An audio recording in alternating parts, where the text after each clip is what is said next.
All right, good morning. Get started in a couple minutes.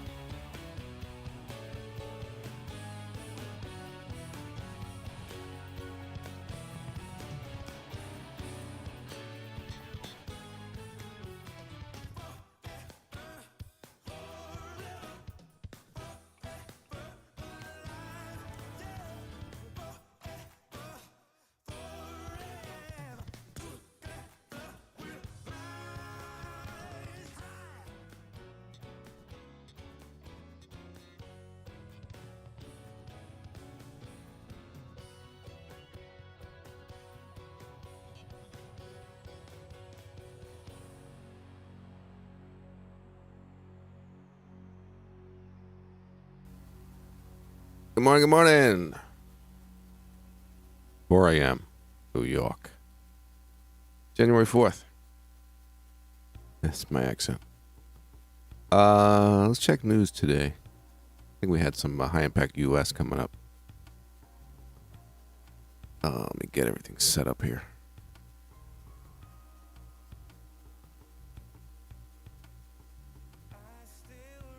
Good mood. I just woke up from a nap. I'm moodless.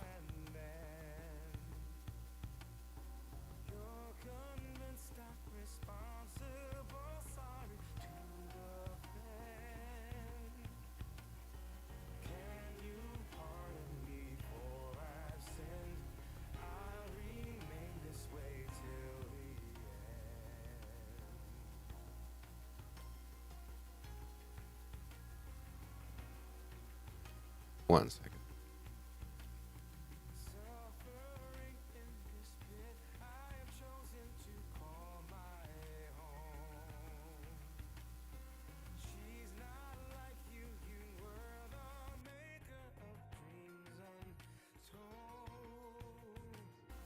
All right, good morning, good morning.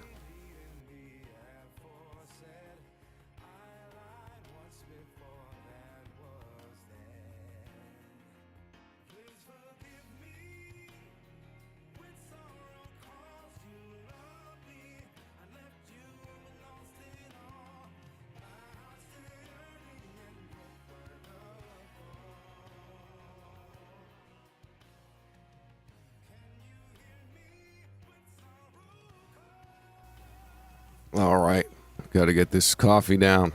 Wake up. 4 a.m. in New York. So we have high impact news US today. Of course, non-farm week, non-farm Friday. We have some of it today for the US. All about the US dollar high impact news this week.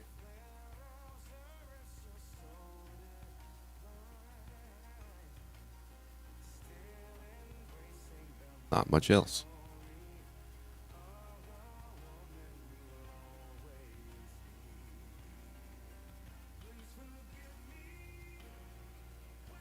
I'm 3 minutes late on the one London hour potential setup. Let's see if we... that pound took off yesterday, didn't it? It did.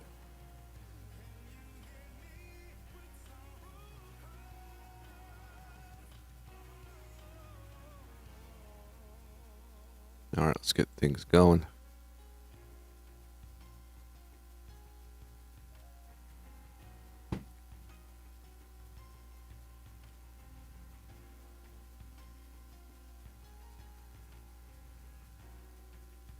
First things first, mark up the London hour levels. 3 minutes late, but I did not miss it. Ooh. What's happening here?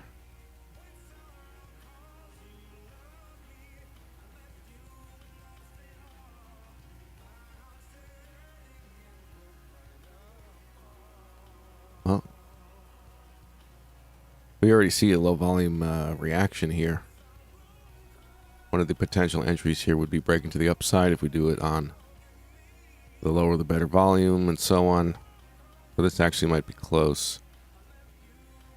The yen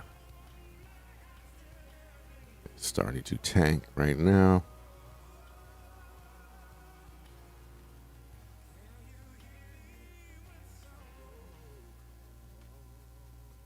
I want to quickly try to get a read on things if this is going to set up and what I think of it here.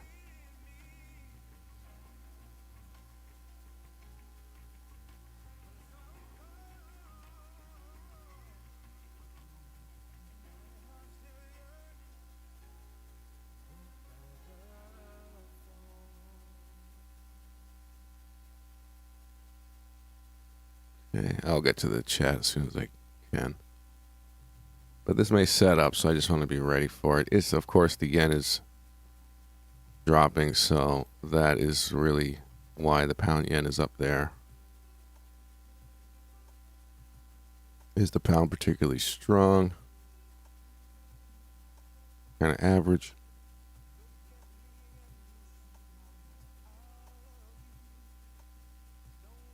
What I'm looking at right now is the London hour trade, in case you don't know. And there's a video explaining the rules of the setup, and it's very particular to this time of day.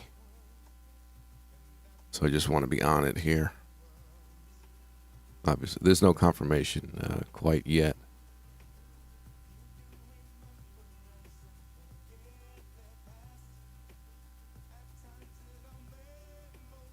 But yeah, it's really the weakness on the yen that's driving that setup.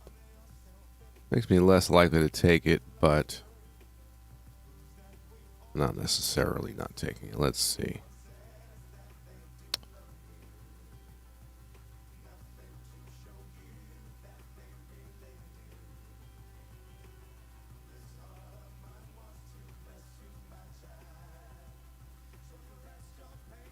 All right, so this bar has about 4 minutes left, so at least we have that time.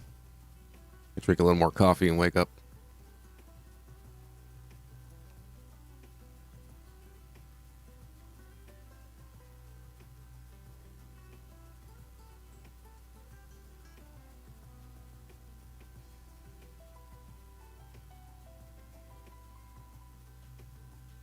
So I got in on here just in time so I don't miss it, but it has not set up for entry yet. The London hour trade, one of the various setups that we look for.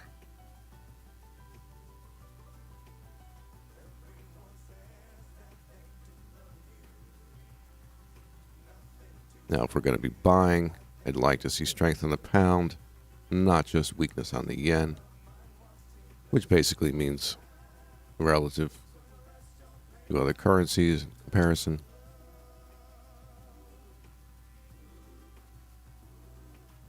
Well, it's becoming a little stronger than the euro right now. At least we got there. There's the euro dropping on the pound in the last few minutes.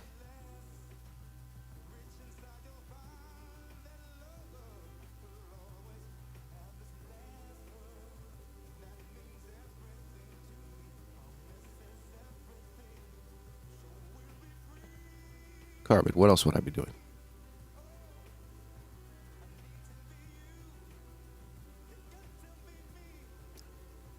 Good morning. We're looking at the London 1 hour setup here. That's why I'm not talking too much, because just trying to drink some coffee and wake up, and I wanted to be here in time for this first opportunity. Nothing confirmed yet.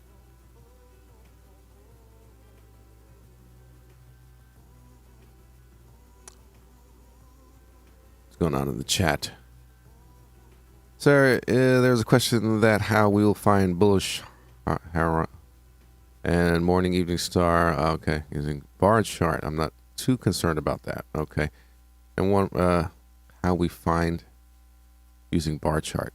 Bars and candles tell you the same information. It's the high to low and close of that period of time. So you can use bars or candles and get the same information.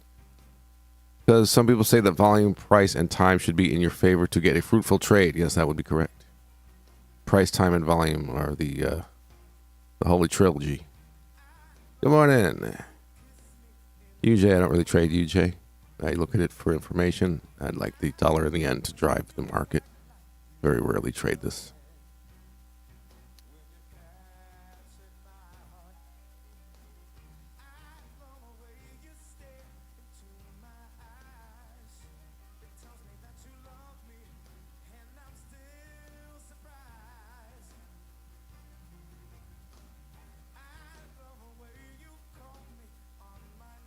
All right.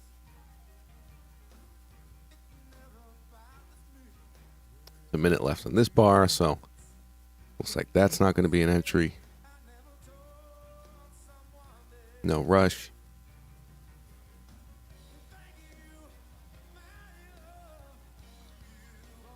If I do buy it, what am I doing here with the background? It's chasing a breakout of what? The high of the day so far. General resistance there. I don't want to mark up anything else on this chart right now and get confused with any levels because we need that at the moment. And this has not set up. We're sitting in the middle of that range. Okay.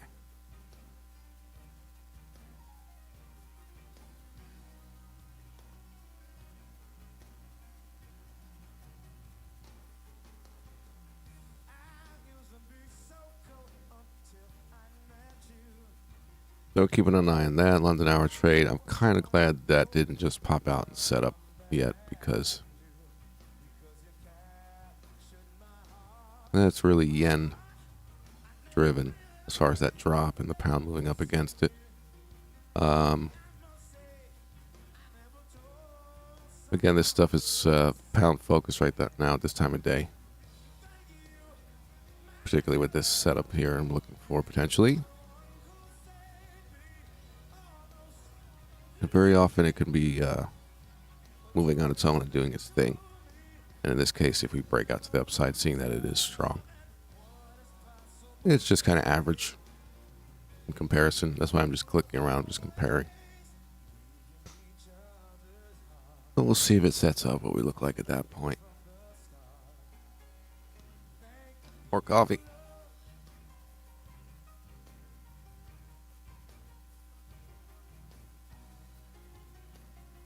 Didn't get to sleep much.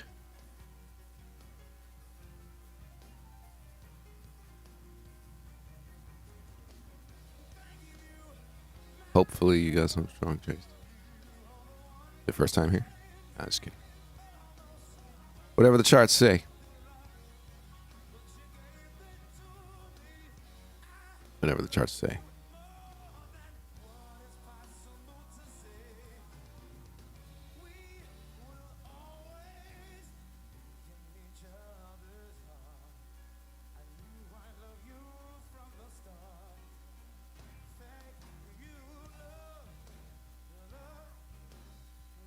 All right. Yeah. What else is going on? Well, I now have a second. If this isn't gonna, well, we'll see. I got to keep an eye on it. What is generally going on now? It's like I need to keep looking at it, so I haven't. Hard to move on right now, but yesterday the market woke up.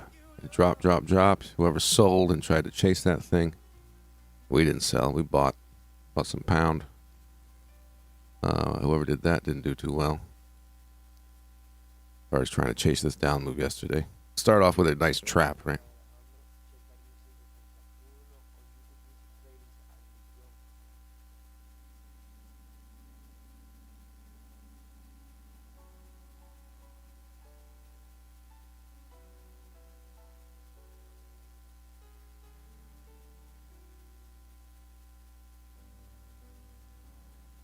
Can we identify a phase here yet?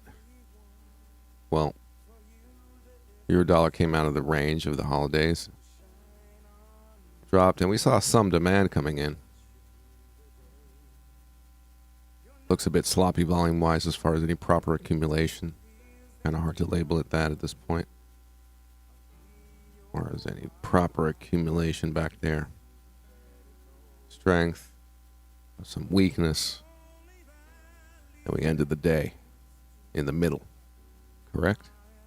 There's actually a balance in supply and demand to some extent here, especially with that weakness coming in. That is a lot.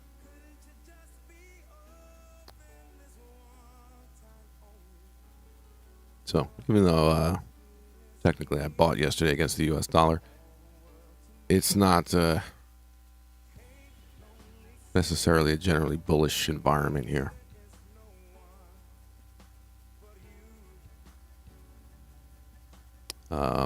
You see it again on the pound yesterday, hitting the weakness. When I left the live stream, we were talking about this likely moving up out of here. And it did that nicely, but we did get that really high volume weakness. And again, we end up in the middle in between these 2 points. Higher prices look like they're showing weakness, but this is London Open, so we're going to get high volume.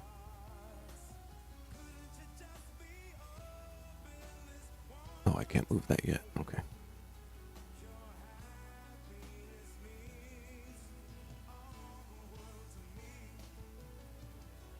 So yeah, as far as the dollar pairs, I'm juggling, watching out for this trade and doing my analysis. As far as the dollar pairs, yeah, we have a very strong Australian dollar. Huh?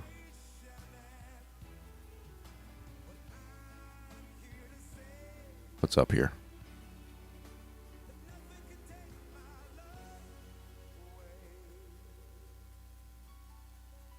And that would be something to wait and see, unless we start to pull back, but there's a major resistance there. That hit the previous day's high there. We got a 618 overshoot. We had weakness on the up move yesterday. We'll see if selling is going to be, maybe what's going to be going on up here and maybe coming down, right? That's what we're seeing. See that there? Is that a 618? Yeah.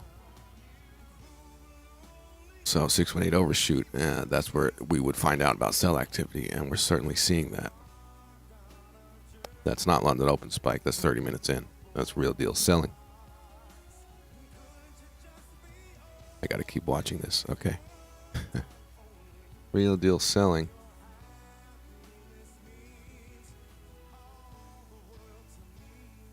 $618 overshoot.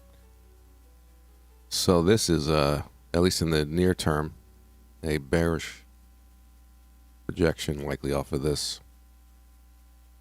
Again, the selling here, the selling here.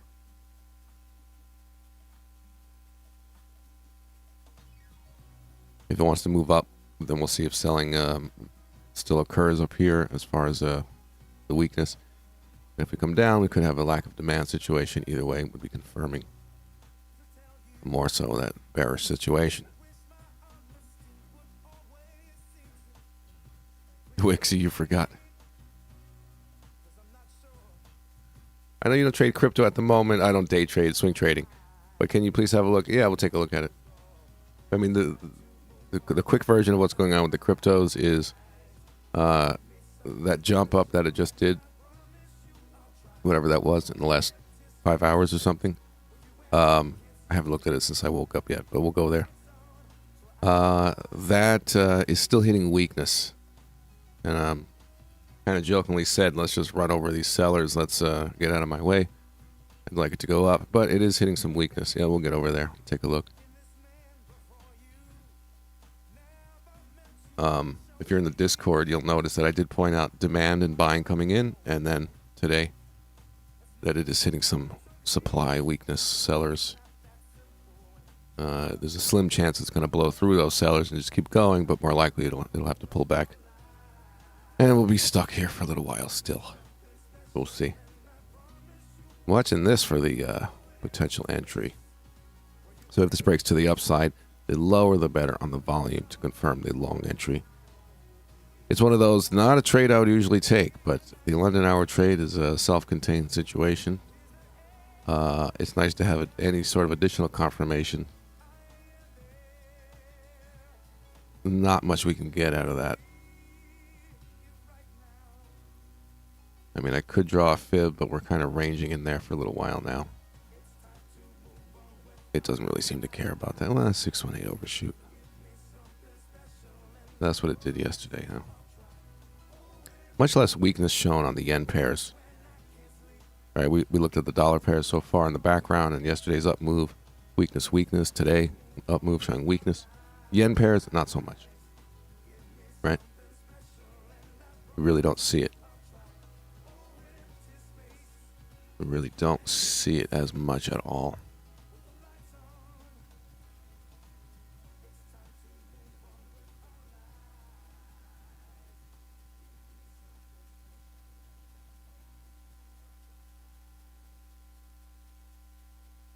Again, just to compare, that was the yen pairs. The dollar pairs are the ones that have this high volume selling. And then again today. So, dollar and the yen driving things. I like that. That gives us the correlation among the dollar pairs, correlation among the yen pairs. Would not be surprised we end up selling a dollar pair today, right? With this going on.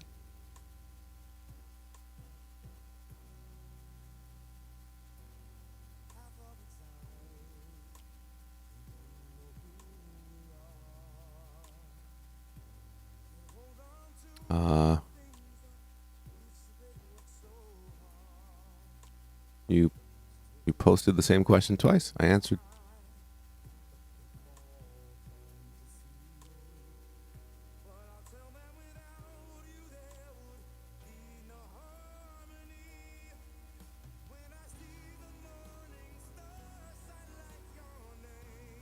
All right, let's see what happens here.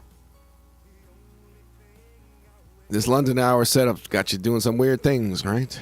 Let's see. Chasing a breakout, huh? Let's see what it does up here. At least in this case, the pound yen doesn't have the weakness in the background. Pound dollar does. That's not anywhere near a long setup at the moment.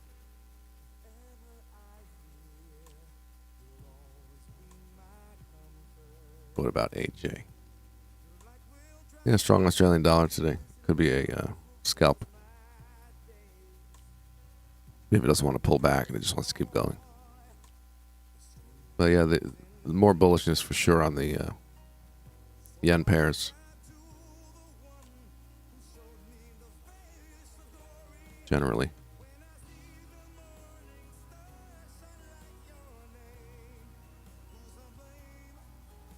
So yeah, we got a little increase in volume on the last couple of up candles. If we're breaking out here, if this trade is confirming, we want to see it close at or near the high of this breakout bar. The lower the volume, the better. Think of the opposite of weakness.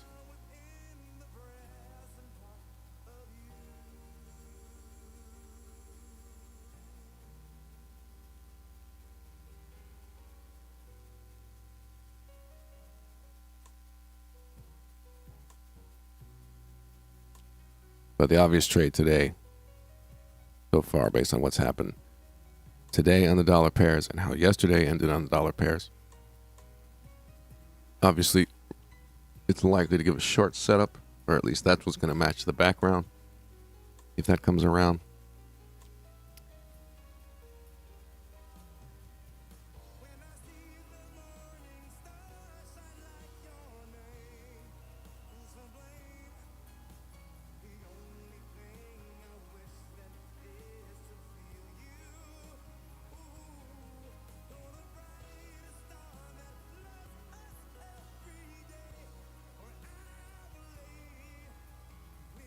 We're going to do our usual stuff today. I'm just kind of getting there. But there's no setup either way. Any sort of long situation on the dollar pairs would be absolutely dangerous and incorrect. But if you're looking at, potential scalp here. Again, the Australian dollar is strong. That's its own story.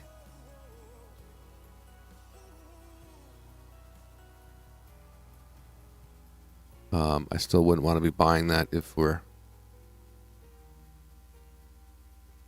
not having a good matchup with the dollar. But of course, it could happen on a long entry there. If things are just not panning out bearish and we're looking basically bullish, the Australian dollar is very strong. If we have a weak US dollar, weak yen, there's nothing wrong with looking for that. There's no setup at the moment, but if it does come around. So that's the story today so far. Very strong Australian dollar, real deal. Weakness in the background on the rest of the dollar pairs. And a little more neutral on the yen pairs. Again, besides AJ, the Australian dollar is very strong. But we did start off today with a down move on the yen, making things pop up. But, we really haven't gone anywhere yet. Kind of did a fake breakout of today's range. That's it so far. So, not like a runaway situation with weak yen or anything like that. bullish pattern at the moment of a fake breakout. So the yen pairs could easily just pull back as this moves up off of that fake break.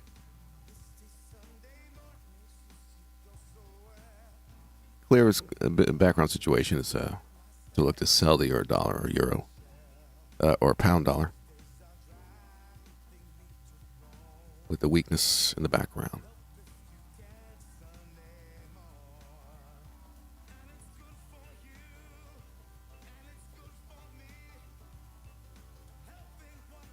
I'll mark that stuff up like I was doing yesterday. I think that's helpful. So here, weakness, weakness. That's not London Open. Volume spike, that's real deal. Weakness, weakness.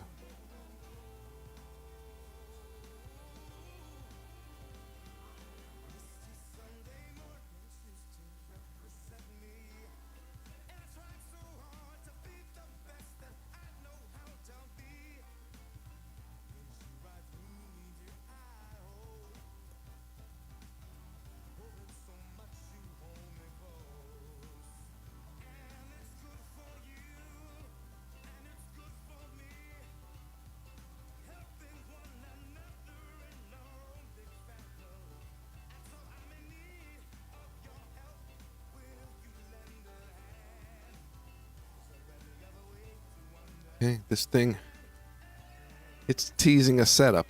That breakout to the upside has to be real low volume for me to take this trade, right? The lower, the better. Sticking to the rules.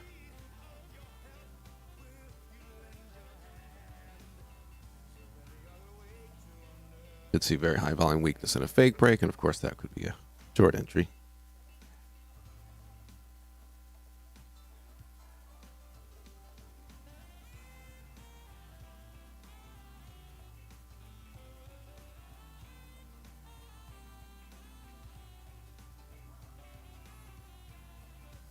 We'll see if this sets up right here. And if I like it, if it does set up. Stop loss situation. This is the pound yen, so it's a little bigger generally. Around 0.5, right below they swing. 5-minute swing and then some.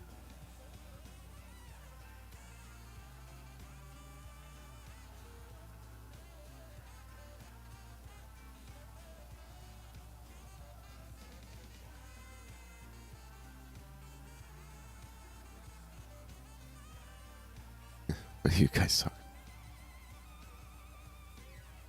This is a possibility based on what's happening here. It's looking to short, right? Talking about the euro dollar, pound dollar situation.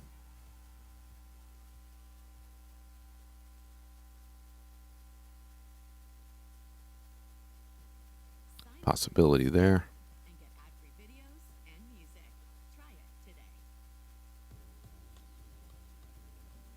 Teasing the setup on the pound yen, huh? Ooh, look at the low volume up there. Okay, right? The lower, the better. Look what's happening.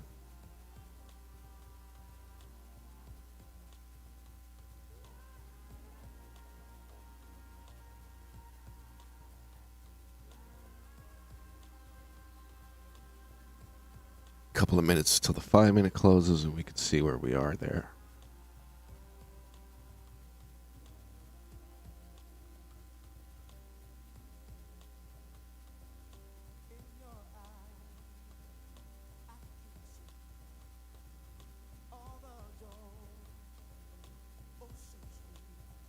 Did we close already?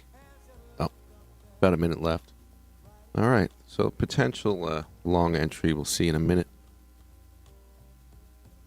on the London hour trade.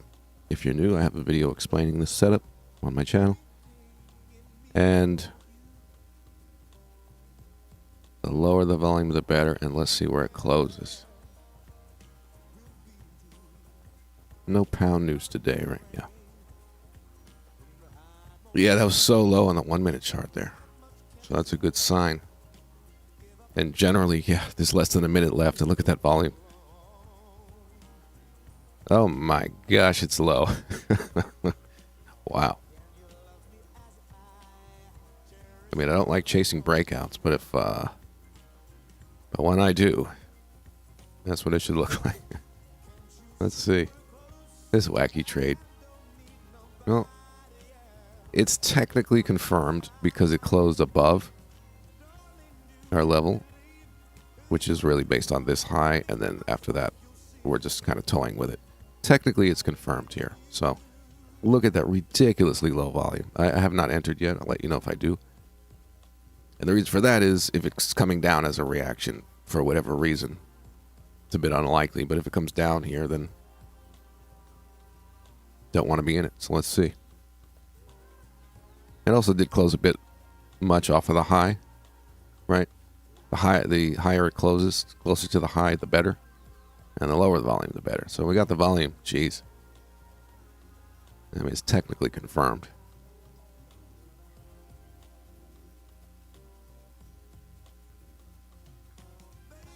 Look at my stop loss at about 0.5. So consider risk and everything proper there.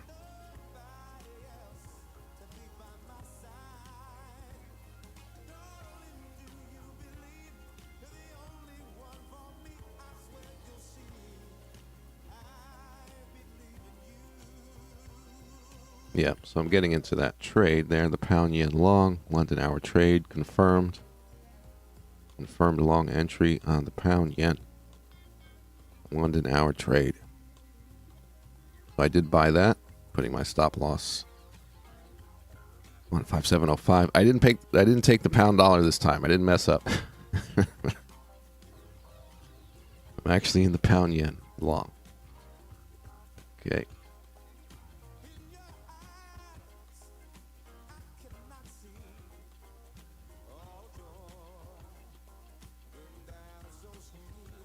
$34 pip stop, a little bigger than usual, but it is the pound yen, and it's bigger pips. Targets are bigger, stops are bigger.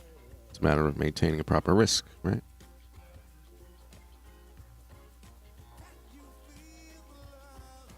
All right, so we got that today. See how that volume is so low. That's great. Very high probability of a breakout there.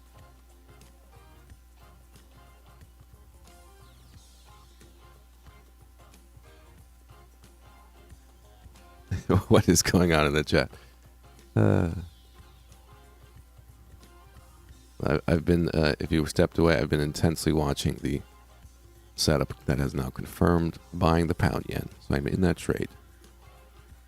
This time of day is very focused on this potential setup. It's time-based. So that's why very often I'll come in here and just stare at the pound for a little bit. Make sure I don't miss it, and make sure if it does set up, cha-ching, that I'm happy with it.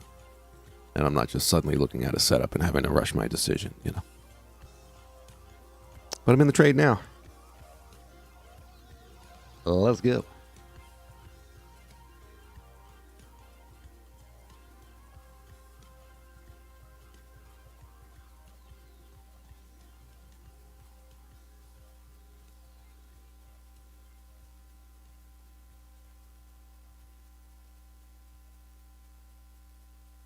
All right.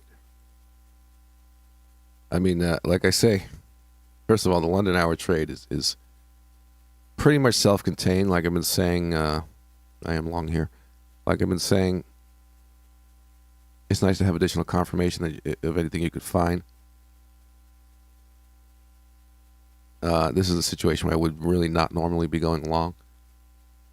And it's that extremely low volume just really, really increases the probability. That's good enough for me. The one that's highlighted right there. Like I always say, the lower the volume, the better. And we're looking at some rare extreme low volume, and now see what's happening.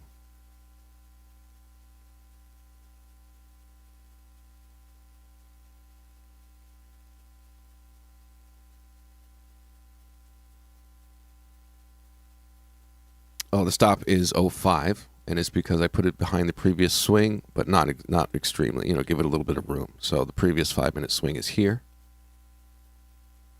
and my stop loss is here, which is plenty of room. I mean, if we start to come down and things don't look good, I would even start maybe getting out of it sooner. So that's just sort of the emergency stop there. I tend to manage trades if they're not looking good and try to avoid a full position hitting stop. But this is looking good. Ooh, look at the volume on the breakout. So low.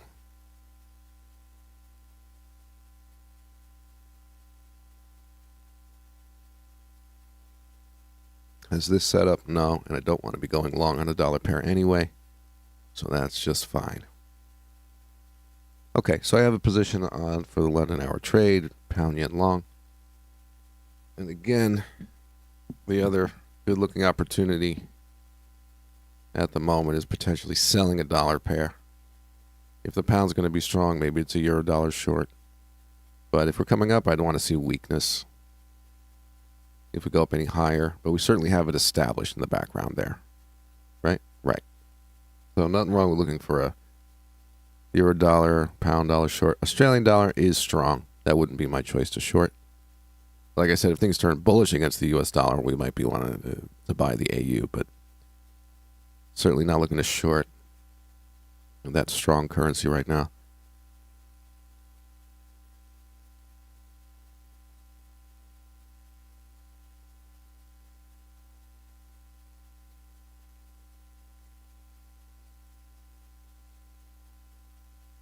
Let's see if this is a successful breakout. Where are we headed? The simple resistance here. That's very far away pip-wise. Nice.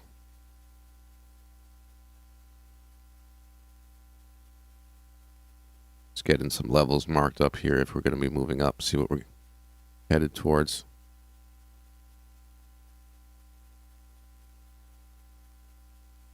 But that's some big stuff up there as far as pips, huh? We've seen this trade do that.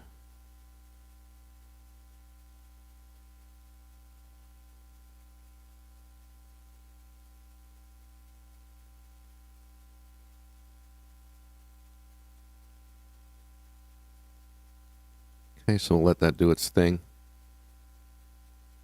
Looking absolutely fine as far as what the chart's saying. It doesn't have to go in a straight line. Maybe it'll do a break test continuation, right? Test the 14 EMA, do its usual business. But the trade is looking fine. The information we have now is good. That's the weakness we're dealing with. Very little. Maybe just a break test continuation there. All right, so while that's brewing, while that's doing its thing, these guys moved up and hit so much weakness that I really would like to find a short entry on the dollar pairs here. Euro dollar, pound dollar. And if we compare, see what the indexes are doing. Yeah, you even see it show up here as a potential US dollar, right, reversal situation.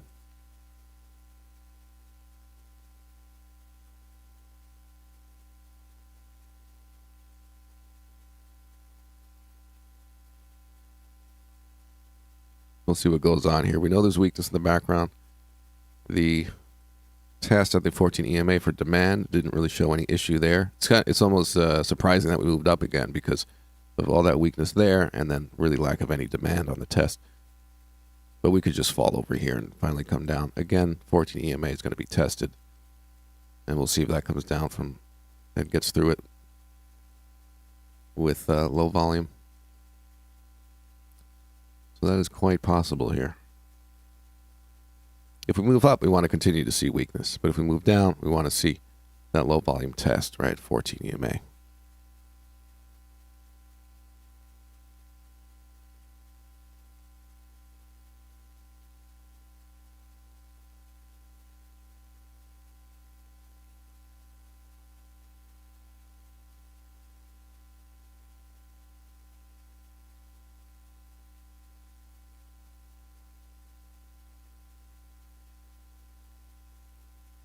So that's the plan. Let this do its thing and see about the potential short based on that weakness on the dollar pairs. What else? Strong Australian dollar. So Look out for the right situation to buy that. Maybe versus the yen. But the pound yen is kind of driven a lot by the yen here, so you might be just adding to your position in a way, buying against the yen twice. So we'll see how things pan out.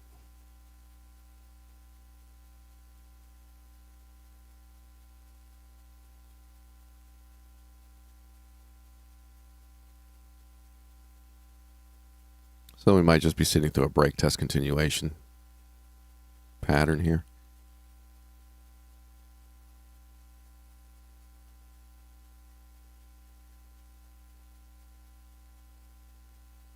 That low volume is surprisingly low, though, right? That's amazing.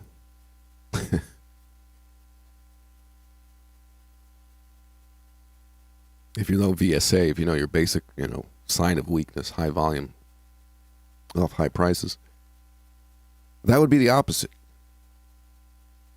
Again, the dollar pairs certainly show that stuff, weakness.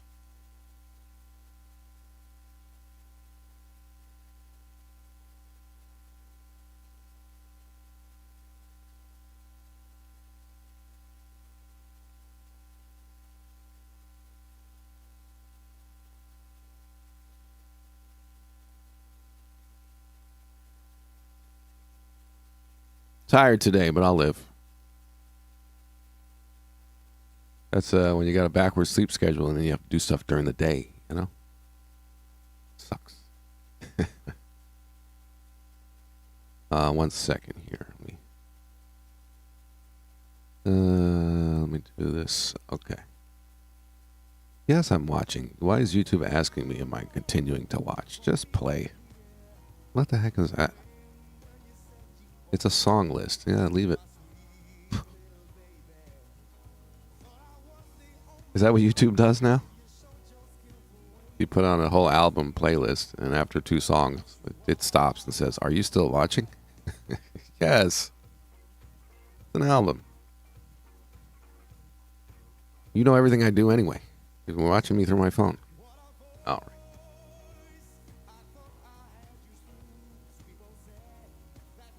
I like how you still have to do your face scan or put in your code when you unlock your phone. It's me. I mean, come on, who are we fooling?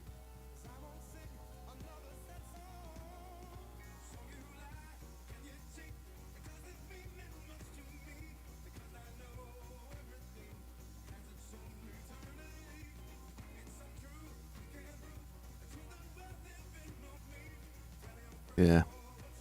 Trade looks fine as far as the information we're getting, right? Not a lot of selling. Break test still intact. Could happen there.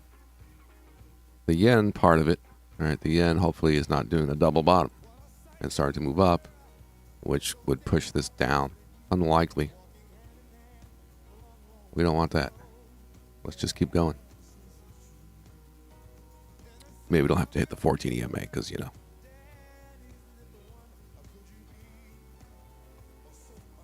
But if that happens here, then we'll be looking very nice here on the long entry. So I did add a London hour trade chat in the Discord. So you can always share setups there. Especially if I'm not streaming Monday, Friday. Sometimes I miss Thursdays. So there's a spot to share that trade setup if it's happening. Yeah, YouTube and chilling. Fall asleep.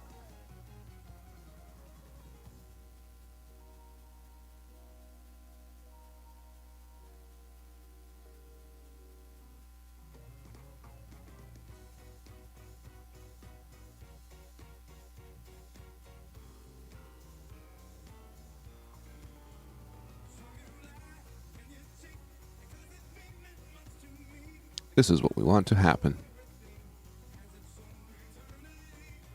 If the pound doesn't want to be so strong, at least we get weak yen. Kind of just sitting here for the moment. These guys, man, volume really dropped off, didn't it? After starting off with a bang. Not too terrible, I guess. But here we're testing for demand at the 14 EMA. Let's see what happens there. We do have a weakness in the background. Let's see the 1 minute. It's a bit surprising with all the selling at this level that we didn't see it. But likely if we pop up into new high ground, we would get large selling and a rejection again. They're probably just lurking up there if it goes higher. But lack of demand on the test here. Here's our automatic support.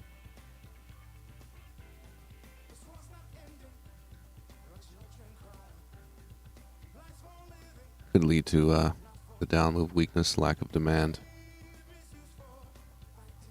This is kind of similar to the pound dollar long yesterday in reverse, right?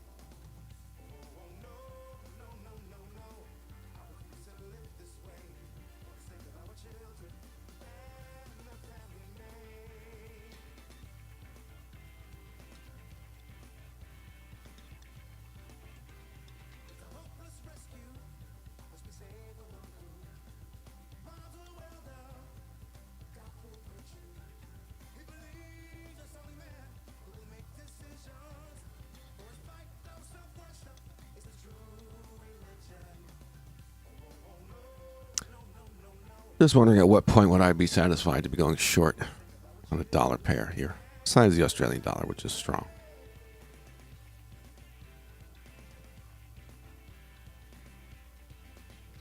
Maybe soon.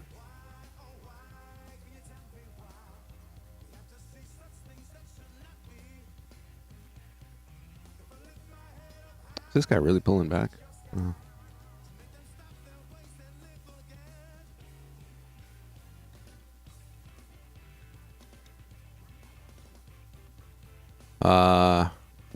Yes. The candles have a neon glow. The bars.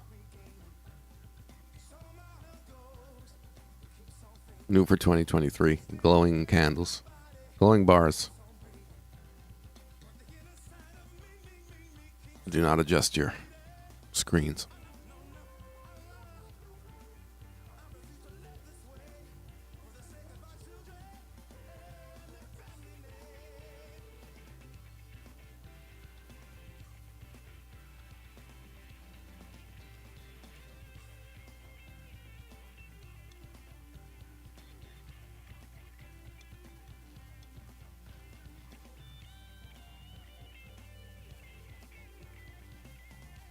At what point am I convinced to short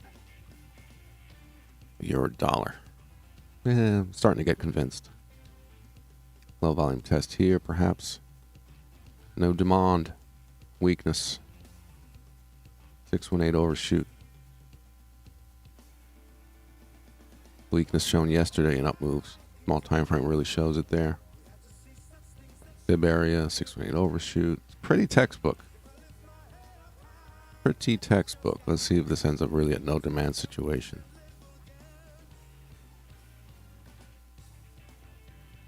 Here was the initial 618 overshoot stuff. It's all volumes where it should be.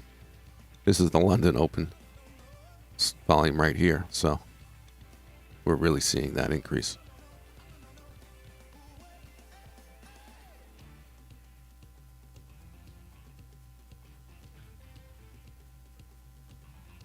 Weakness, weakness.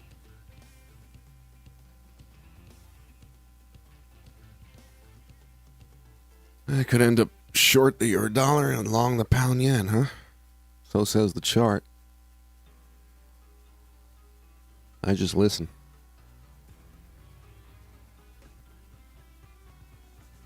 So yeah, getting some very low volume here on the test for demand. At 14 EMA after weakness.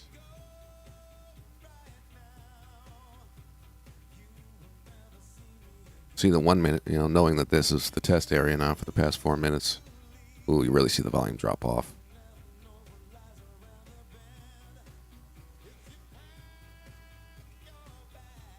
What would make this, more perfect would be if we had a weakness here. But again, it's certainly there. And if we pop up again, we really would want to see it at higher prices. No rush, especially if it's moving up, obviously.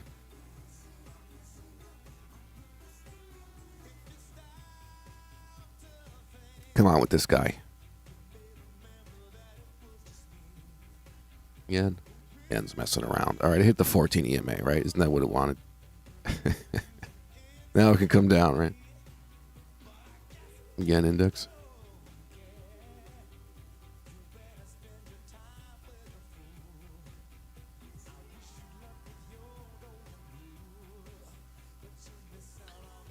Just turned resolution up. Thought it was a shadow. I'm trolling you guys with glowing bars. What is it? It's that. I just mess around with these things, put them on the chart. People, what is it? I don't know. I don't pay attention to it. Thought it looked cool.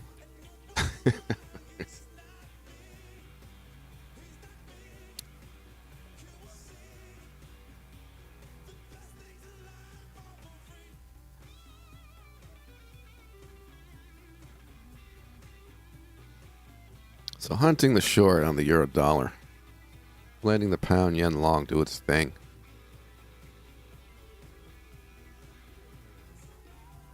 I probably wouldn't want to get into another trade versus the yen, since I'm already in the pound yen and they're likely to correlate. And also the pound itself, so that really leaves us with the euro dollar with the better weakness than certainly the Australian, because that's not weak. And yesterday, was there less weakness on that? Yeah, no, there was some. But we blew through that price area pretty easily into their session when they opened. And there's some selling to the up move, but it just kind of ran over those sellers. Looks like the uptrend is probably doomed soon, right? If you see this much weakness coming in, this could reverse all through this today and come back down. Right now, now that I look at this stuff, at least all this selling into the up move. But it's been on the stronger sort of markup style thing, so we'll see. Is this guy really going to misbehave? Maybe the 14 EMA.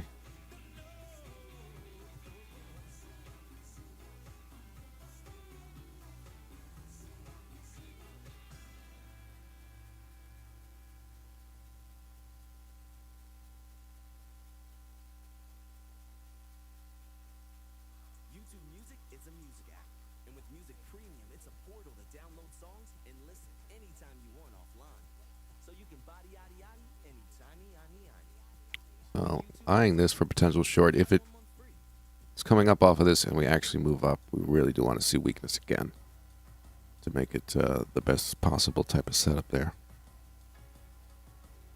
I'll just kind of draw that in. Ideally, we get some weakness if we move up.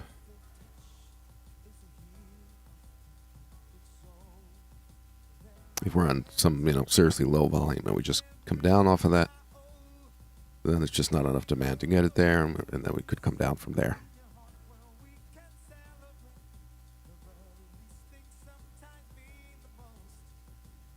Yeah, I don't know if I want to be buying again against the yen wixing, But let's see. Yeah, that's possible.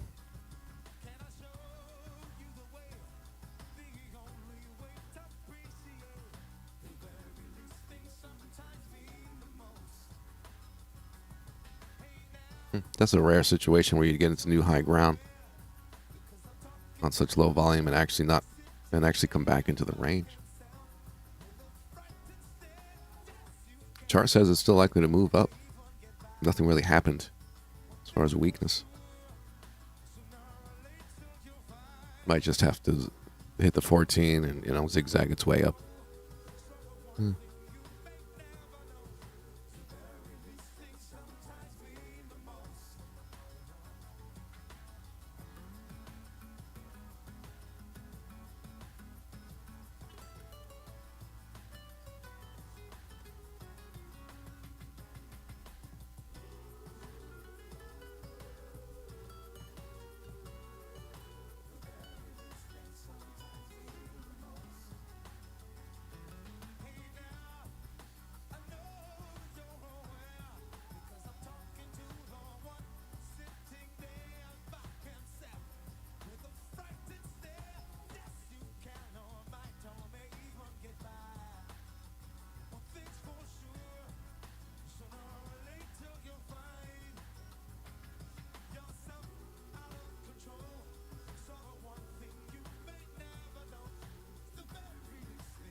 So not only was it unlikely that it was going to come down off of that lack of volume, and now coming to the 14 EMA, I mean, this is a situation where, you know, London hour trade aside, with this low volume up here and this momentum to the upside there, that this would be the projection anyway from this point.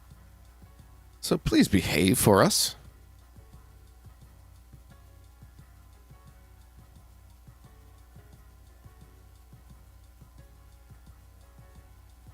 I say EU about to drop. I'm not quite convinced to be getting in short, but we do have weakness here.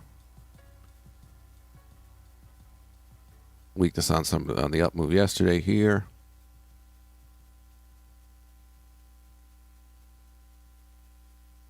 So quite possible. I am not in anything yet. Yeah, low volume test on the 14 EMA. Let's see if that leads to a drop. Basically, supply is shown, and the test for demand may drop in volume and come down, so we could have the imbalance confirmed. This is just if it goes higher, we want to see weakness, but it could easily do that now.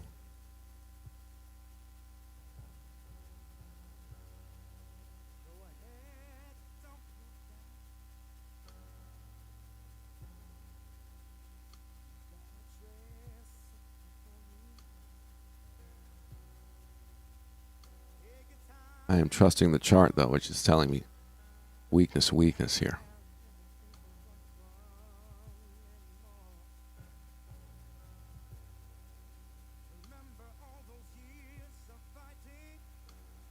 Any issue with demand coming in after that? Look at this. Not so much.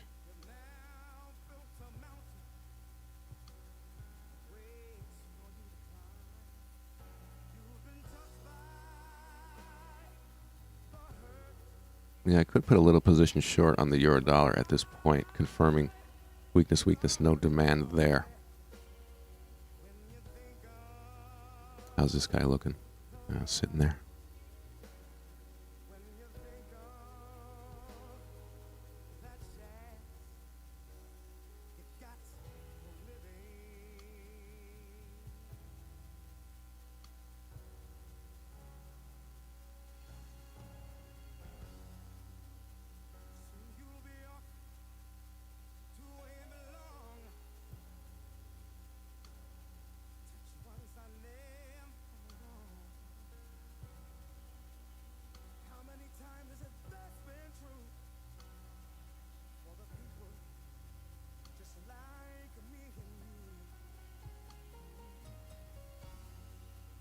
Technically, that is a confirmed short on the euro dollar.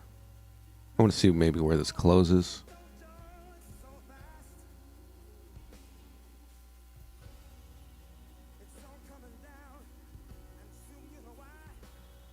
Again, it's weakness, no demand. We have an imbalance to the downside here. Let's see, stop loss situation.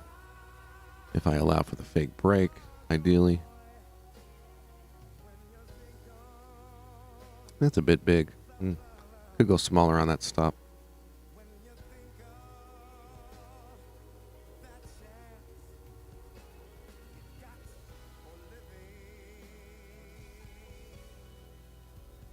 All right, I'm starting with I'm putting a small position on the euro dollar short.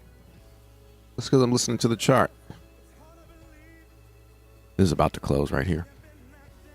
So I do have a position on that. It's not big.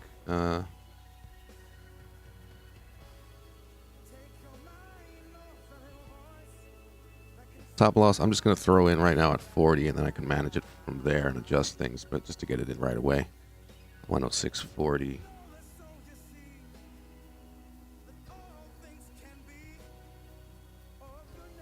I do have a position short on the euro dollar.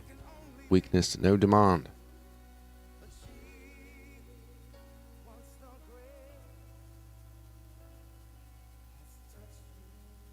I'll highlight that. I think from now on I'll do these lines to show high volume. This stuff to show low volume.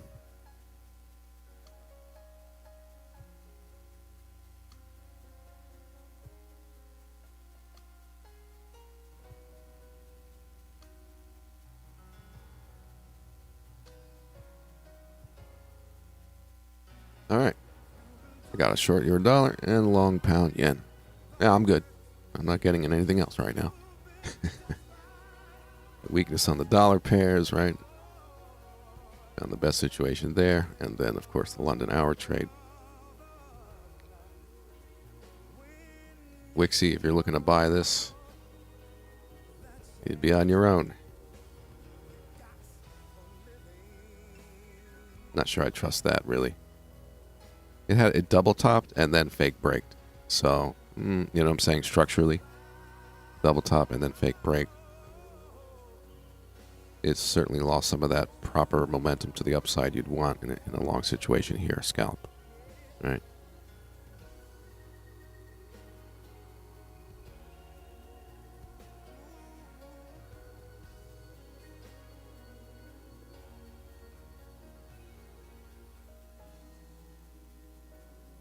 Chat. Where am I? Gotta get caught up. I know people want to look at some other things, but we'll get to that, and I want to miss opportunities here.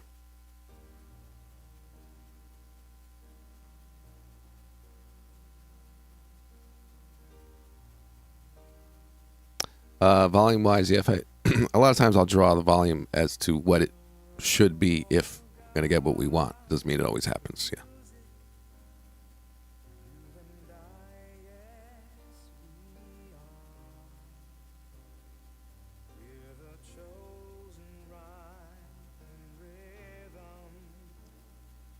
Join your streams briefly, and I'm realizing to learn so much. Well, it's free. Hey, watch my YouTube videos.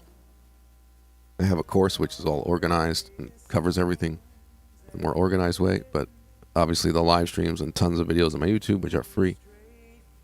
Learn a lot there.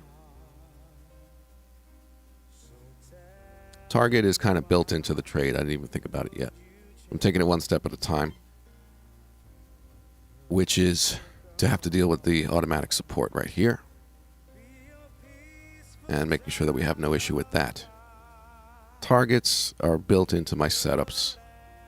I just haven't marked them, but if you know my stuff, you're going to be drawing this, and it's a matter of managing the trade based on the ability to read the chart like we got in it, manage it, and see what's coming up and what's in our way and how it's dealing with it. The automatic support could bring huge buying, and I wouldn't like that. I'd move my stop to break even. If it doesn't have any issue, I'll leave it and see what else goes on into lower prices. We have this 5618 fib here, which could attract buyers. Maybe I'll take partial profit if I'm seeing demand coming in, and so on. So it's just a matter of managing it based on what I'm seeing.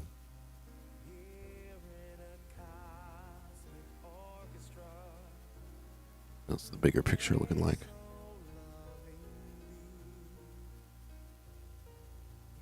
I mean, the background weakness, you know, it's not out of the question to get this sort of move. I mean, even this, if I was really making a overall projection, not like I'm holding to this trade until, you know, but I mean, that's the projection here, is we're going to try to go into new low ground after we, you know, came off the holidays and dropped weakness in the fib area, you know, coming back to this low easily in the bigger picture. So it's all kind of built into it that we're selling high and we have a lot of room. How's the pound yen?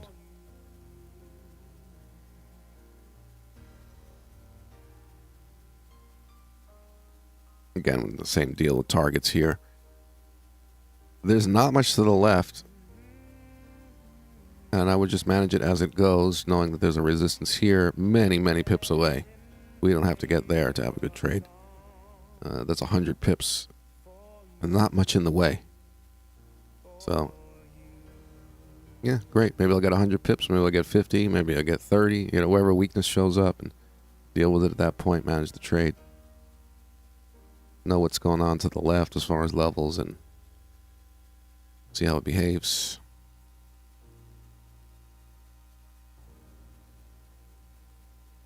So 14 EMA is our friend here. Thank you.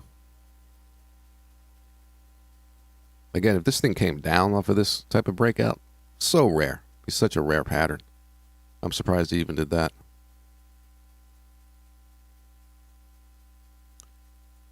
So that's looking fine as far as what the chart's saying. Otherwise, I would do something about it, you know. This guy, looking fine as well. So short against the dollar, long against the yen. Huh? Let's see. Short against the dollar, we want the dollar index to come up. Long against the yen, we want this to come down. All right. Which would be an extremely bullish situation on the dollar yen. Not something I trade.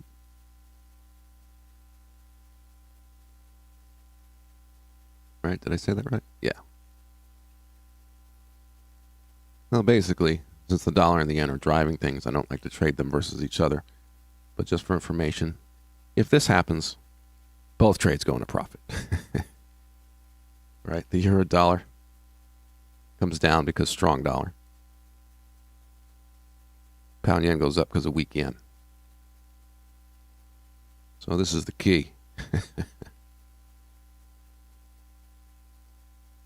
And of course, you could have weak euro, and that'll just move on its own, or you could have strong pound, and that'll move on its own. But that stuff will help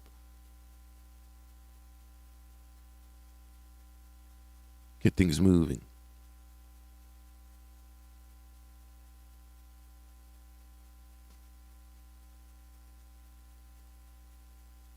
With volume, what broker do you trust, and why not use CME for data?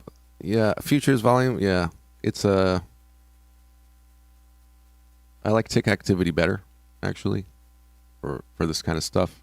I have no issue with that. Yeah, this is FXCM. I could also check with a broker or two other just to see comparison if things are looking questionable.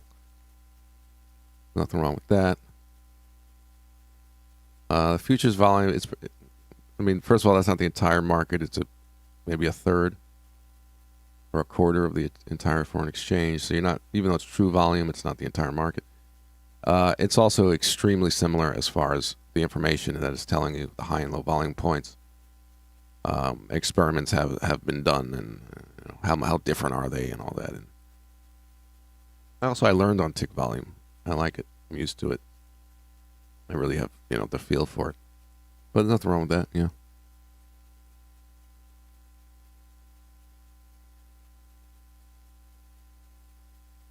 Do you know how you can add several brokers' volume with each other? No, I don't. But I was toying with the idea of making an indicator that did that. The person I was working with said it was going to cost a lot to be able to do that. That was on MT4 years ago. So maybe, I don't know why it would cost so much, but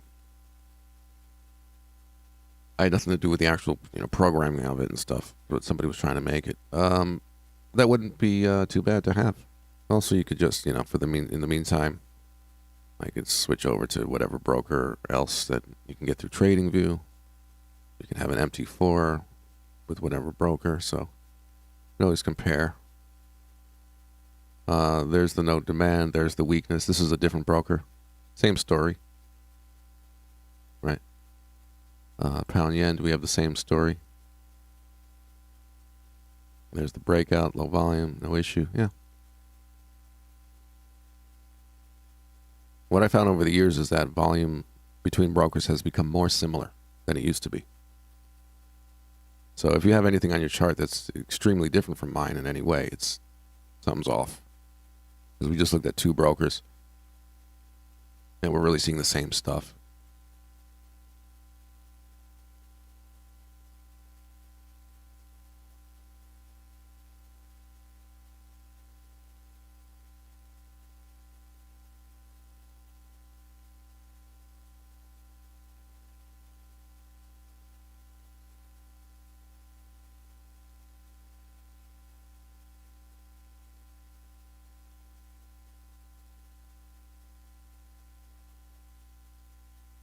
Are you saying, I just read your question again. Did you know you can add several brokers' volume with each other?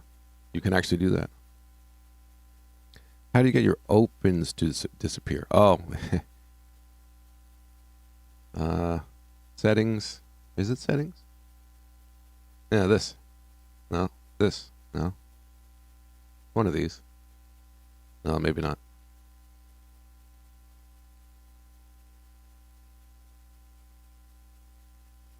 I don't know. I forgot. Somewhere in the menu.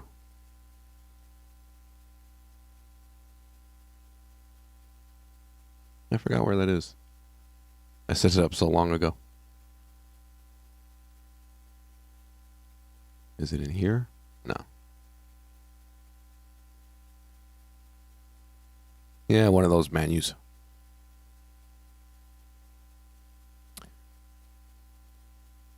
Mr. Ohm. Is that like a indicator name? Do I search that under indicators?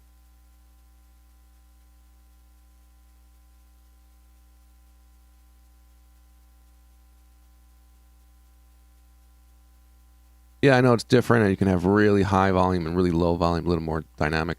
Yeah. No, this is what I've been using forever. I did for a while look at both or consider that, and stuck with this.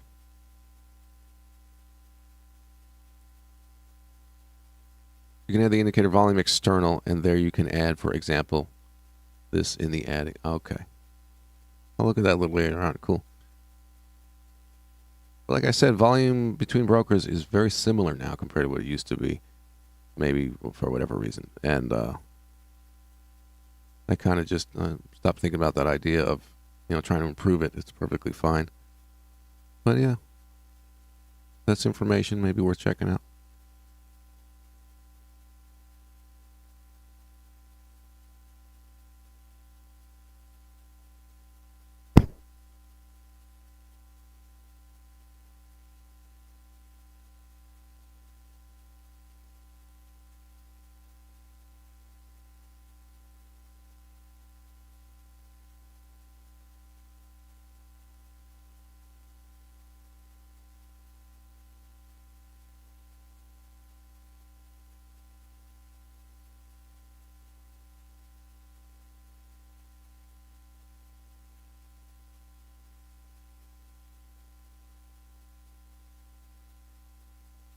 Yeah, it looks like this scalp is certainly not something good to take.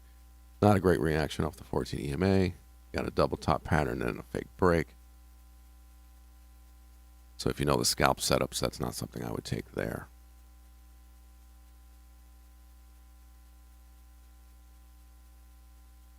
As far as the rest of the yen pairs, they're likely going to correlate, so I don't want to double up on anything against the yen. Yeah, nothing to do right now. We'll let things do their thing.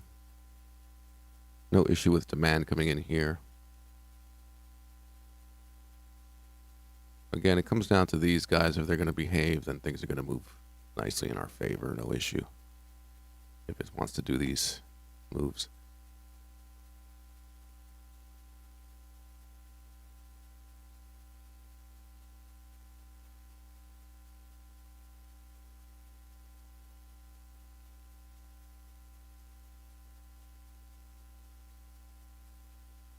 Philip, yeah, years ago. You were around for that. Okay. What was his name? Jeremy, I think it was. And he was having somebody make, and he's like, yeah, it costs $2,000 a month. Like, why is it $2,000 a month? Oh, the coder said, to get the feed or whatever. And like, that's weird to me. I have no idea. Because you can get the tick data off brokers from a demo on MT4. So it's weird.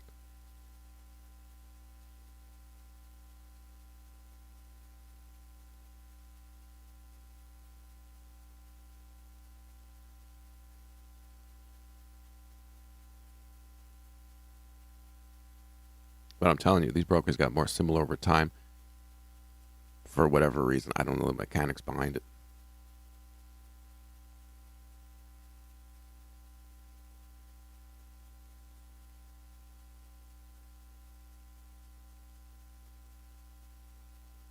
The myth is that the volume, the old myth, that the volume you're seeing is the volume traded at that particular broker by their clients.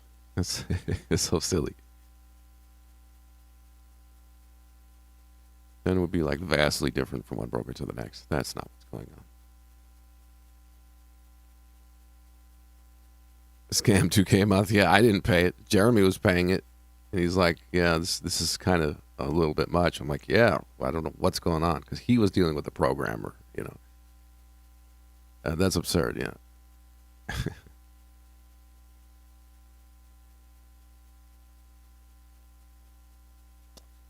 Not much to do here. You know, every day's different as far as the intense 5 minute analysis, right? I'm in a pound yen trade. I'm in a euro dollar trade. We already did our analysis. Things are just kind of slow right now. And I don't want to double up on, you know, trading against the US dollar and the yen on anything else. I don't see any opportunities anyway, really. So, not much to do today. So be patient. But yeah, if you're new, if you're learning stuff, plenty of so much content on my channel.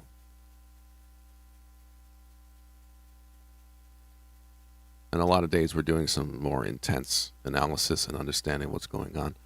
Now we're just kind of sitting in the trades. Not much to say.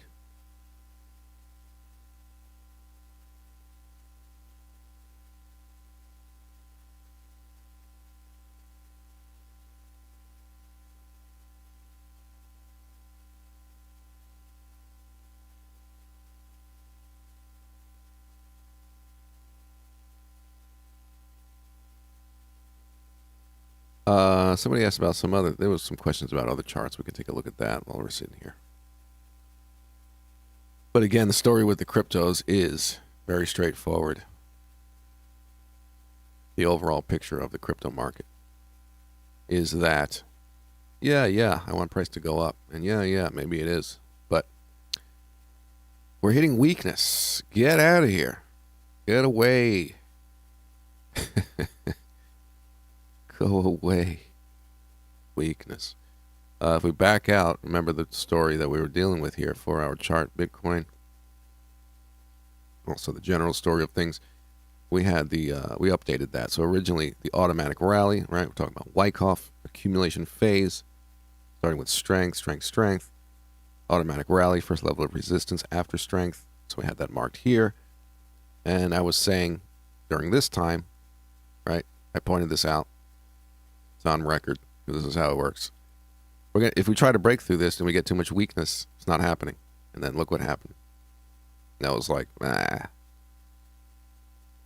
anything, we might want to sell some off and look to buy lower. So that was completely failed. We update the automatic rally to that as far as where does the uptrend begin? Getting above here. It failed the first try.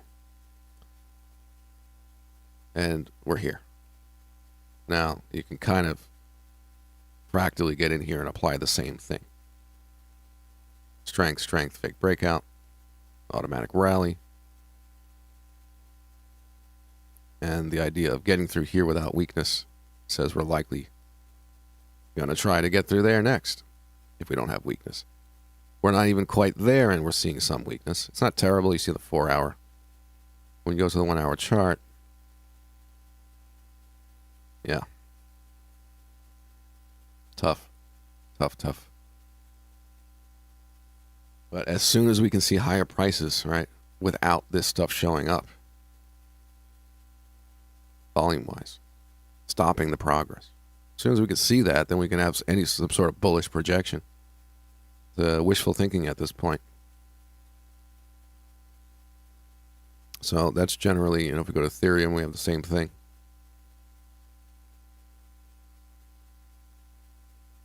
This is a bearish type of situation to see that stop the move and then the fake breakout and the rejection there.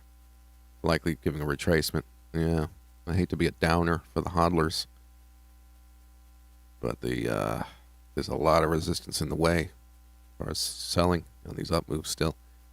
Who's shorting cryptos? Stop it. Stop it. Litecoin, same thing. All right, we're taking off, right? Nope. That's coming in as weakness. We cannot even continue past that high. Here. Double top. Bit of weakness again, right? We can't get there. So it's what's caused this range to begin with for so long. It's just that the lower prices attract buyers, the higher prices attract sellers, and we tend to just get stuck. That's what's been happening. So it'd be nice for that supply to go away, but it has not yet. I posted as a joke in the Discord a truck running over a bunch of cars, as the buyers just run over the sellers. But realistically, that's not usually what happens.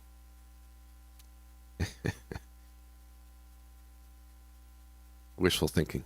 Realistically, too much sell pressure still in the cryptos, unfortunately.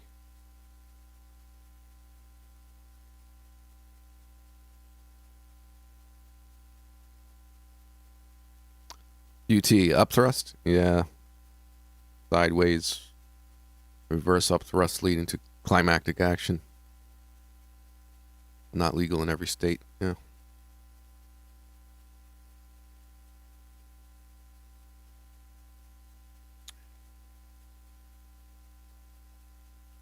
Pete, can you check gold? Yeah, I'm holding my swings on gold and silver, which are now in profit. I started to sell off a bit as far as the swing trades, but I'm still holding. I let you guys know when I get into these trades, and I have more on silver than I do on gold, and a lot of time goes by, but it's all on record. Yeah, let's see where we're looking at now.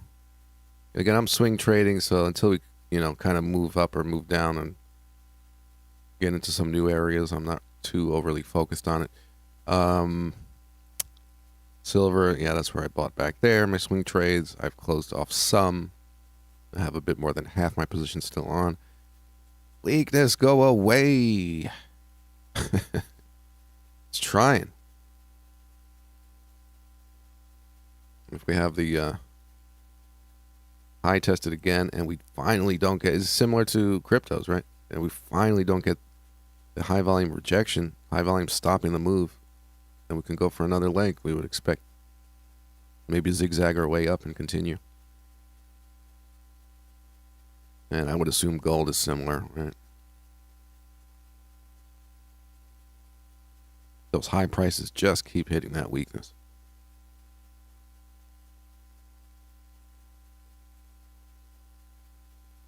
But as far as swing trading, yeah, you're doing great if you bought down lower.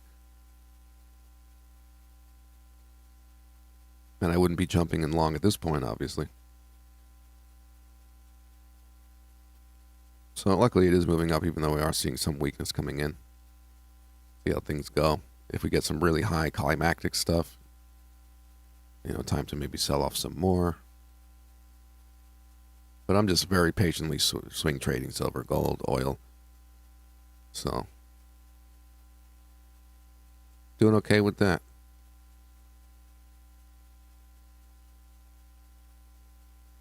If you have any particular questions about that, let me know. I imagine maybe you're day trading, which I don't do on that. Day trading wise, gold looks exactly like the euro dollar. Not exactly, but same story there. Right?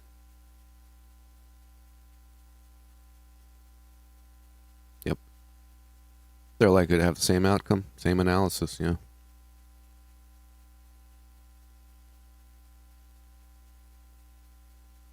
Of course, the music stops.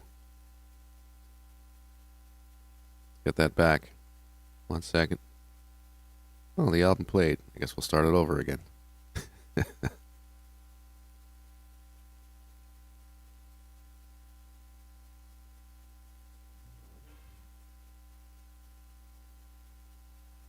All right.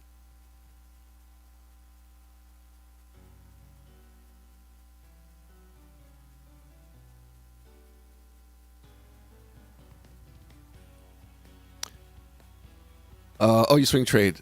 Okay. Curious for a scalp. Okay, yeah. And you see the comparison with the euro dollar, right? On a 5 minute. So, yeah.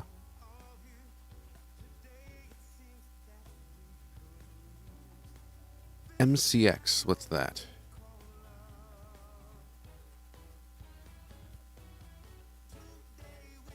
Are we behaving here? We're behaving, aren't we?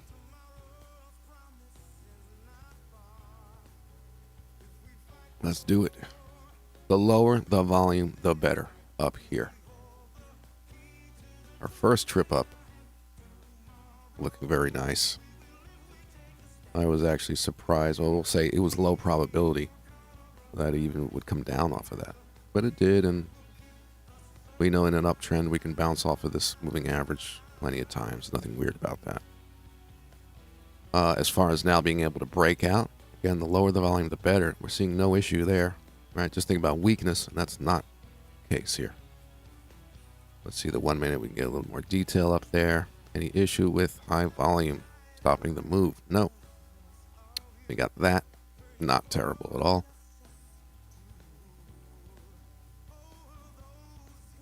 Higher prices here still. No issue with high volume rejection. We kind of hung out here for a few minutes. Nothing wrong with this trade. Otherwise, I would manage it. I'm only, down a couple of pips or whatever. My entry was around here.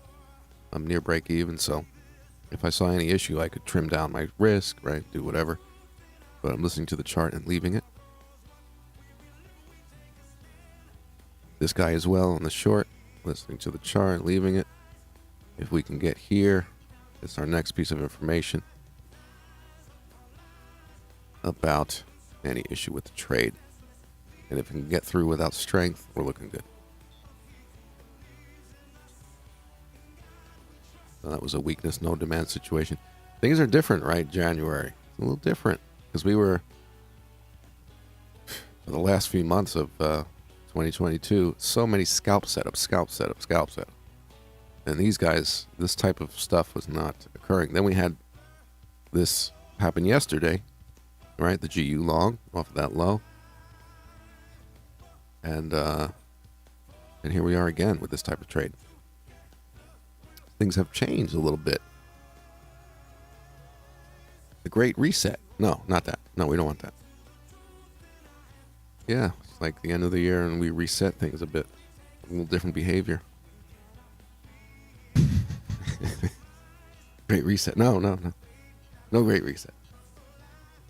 You'll own nothing and be happy. Frickin' commie bastards.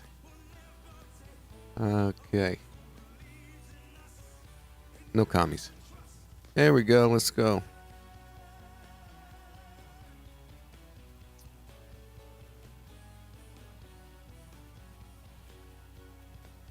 Oh, silver, I tend to just kind of jump through a few different things. We can apply the AR line break methodology in 1 minute for better art. Well, Wixie, you know how these patterns are fractal. So technically nothing wrong with that.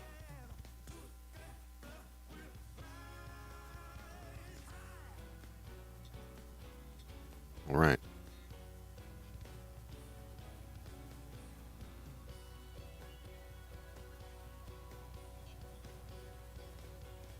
Check my don't want my app to freeze. I'm trading on my phone, so sometimes it's good just to close the app and reopen it. All right, I'm up 11, 12 pips or so here on the pound yen. I'm down about 4 pips on the euro dollar short. Maybe I'll just close out everything and go back to bed. No? All right, I'll stay.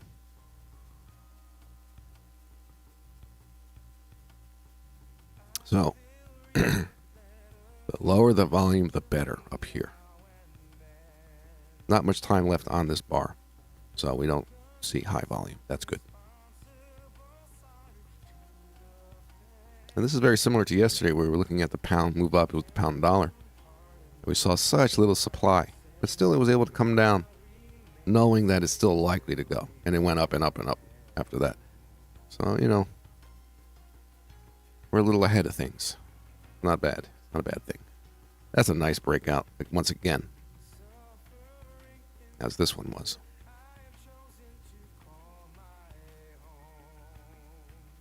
Your dollars kind of went to sleep there. Okay. Well, let's see the 1 minute. Get some detailed information about higher prices. Do we have weakness coming in? There's a bit of volume, but As far as new high ground, where you're going to tend to see some action, there are stop losses on shorts. There are those that are chasing breakout trade here.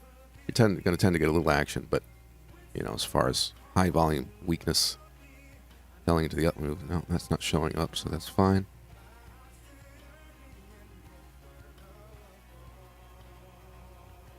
Yeah, it followed my line. That's the key. You got to draw, and you shall receive. This, and we got to draw it. There we go. That's what we're missing. There, draw and you shall receive. Not really. One time my wife told me, I've said this before, it's so funny. It's like, I'm like, we have to get through this. She's like, well, take the line off the chart. Genius. Just take the line off. That's funny. Well, now I'm going to leave it because we want the resistance to act as support. So I'm going to leave the line there so it acts as support. There you go. That's funny. It was a fib zone. I'll never forget. It's like, well, just take it off the chart. Won't be a problem if it's not there. You don't want a higher volume on the breakout. Absolutely not, right? Absolutely not. Higher prices tell you about sell activity. Smart money sells into up moves.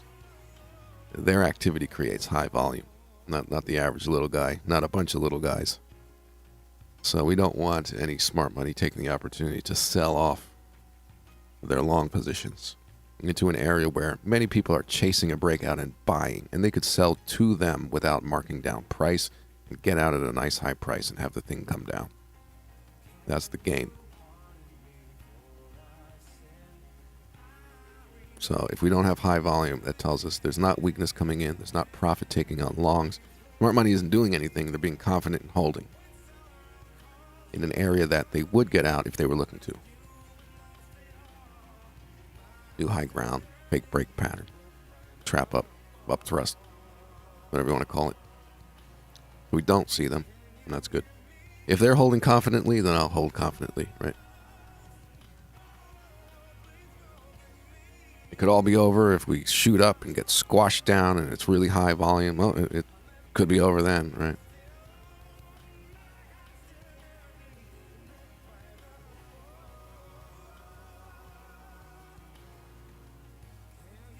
Supplemental lesson, wish it into existence. Do not trade Forex. Do not trade by a wish.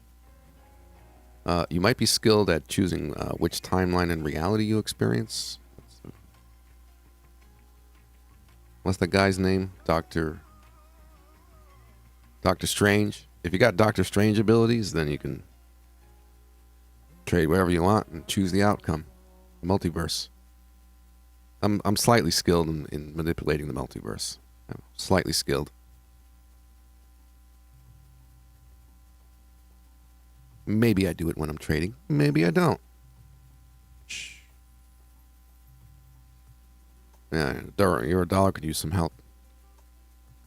I have a much bigger position on the pound yen than the euro dollar, so this is what I care about. Cha-ching! Yo!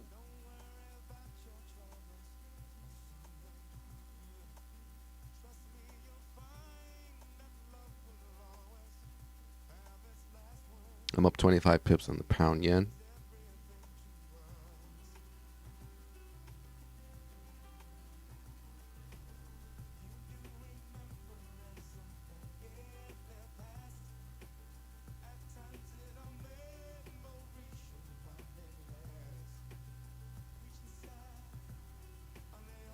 Just considering how much and when I want to start trimming off my position on the pound yen.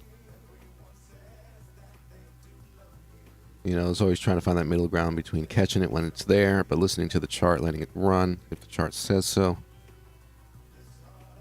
Risk reward wise, we're just starting to get up into areas where I can start to manage, and I could sell a third, a quarter of my position that I have on. I think I'll do that.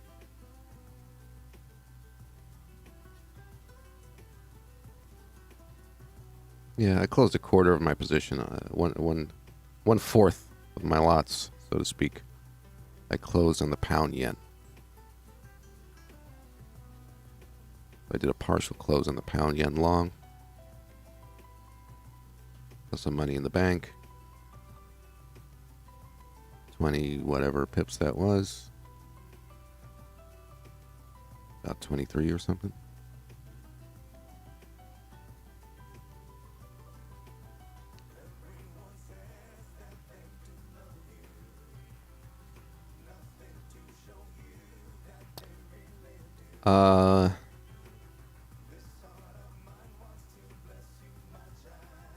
This is your breakout year? Yeah, I think so. This is the year I get the show-off car. No, I'm not getting a show-off car. I drive a Ford. I like Fords. Don't judge me. High volume reversal signal. Remember, small people. High volume, no, a little bit. Yeah, I mean, I want to move my stop to break even, but I don't want to do it prematurely.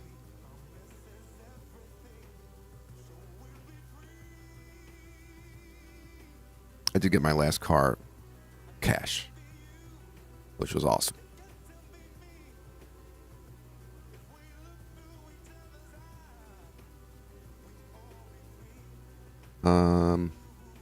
You're $1. Are you going to behave?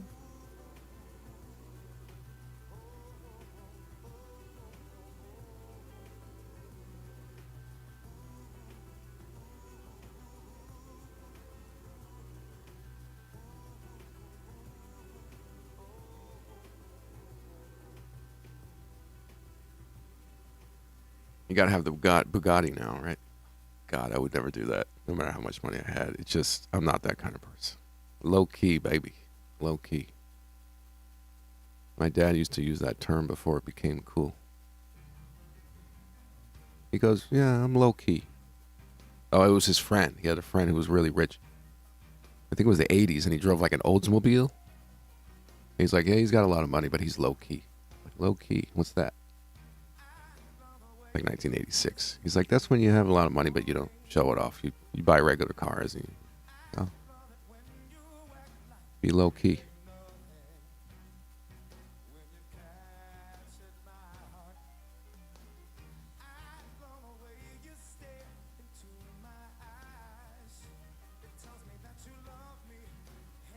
Do I move my stop to break even on the pound yen? The art of managing the trade. That's a 200-page book I'm writing. Chapter 12, Multiverse Manipulation.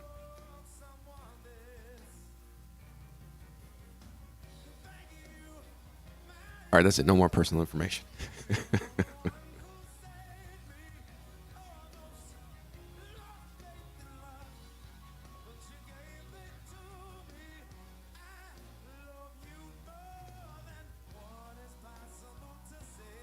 So pound yen long going well. I closed, I don't know what percentage, about 25-30% of my position in the bank.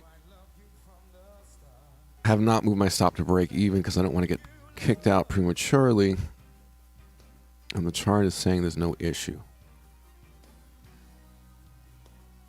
Much smaller position I have on the euro-dollar short.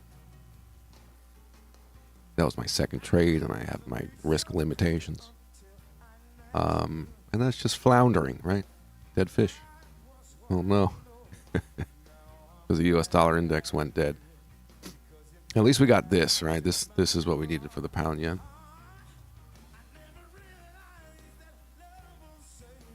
And hopefully continue. But that got us up about 25 pips. Let's see if we can get a little more.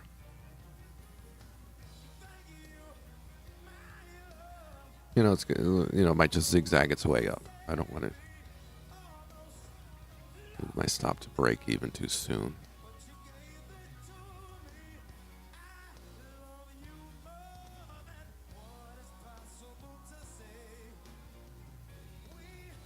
I did have an F-150 for a little while. I did.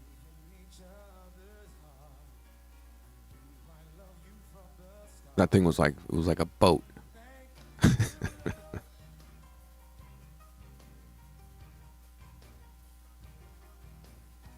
King of the road in the F-150, yeah. A few years I had that.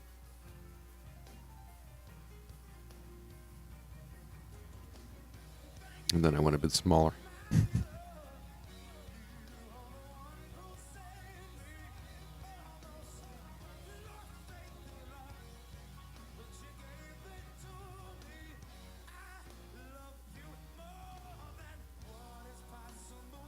So we do have strong pound, do we? Relatively?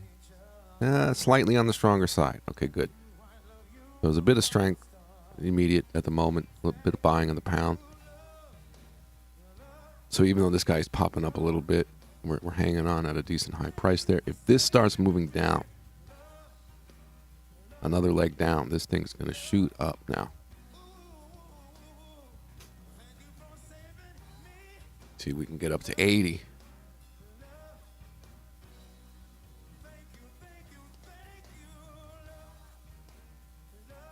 And beyond.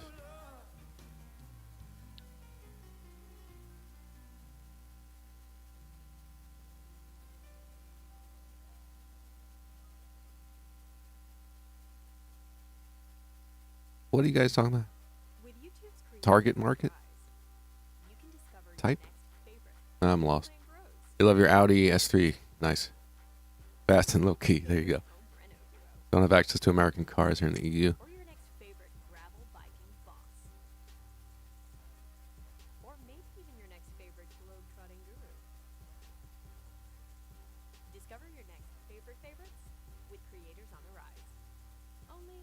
Yeah, everybody's different. I'm not flashy at all. I've never been into being flashy. I don't want attention in that way. I don't want to be looked at that way. That's just me. My house is paid off, and I bought my last car cash. That's the kind of stuff I do. Shh, you know?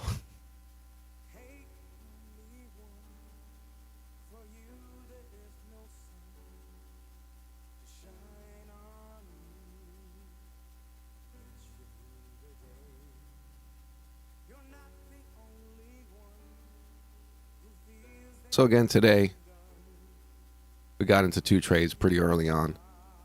If you're new here, we usually do a little more analysis and education, so we're just kind of sitting, managing trades at this point. And so it's not so much we're talking about other things.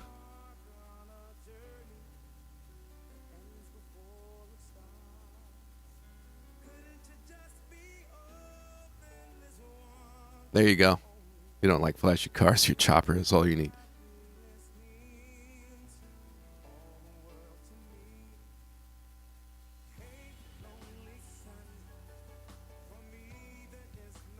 According to the chart, the pound yen up move is not done. I certainly wouldn't let this turn into a loss. I'm glad I have something in the bank. Kind of just take it as it comes, but I'm listening to the chart here and leaving it for the moment. What was my entry? 3.9. And we're at 5.5. Okay.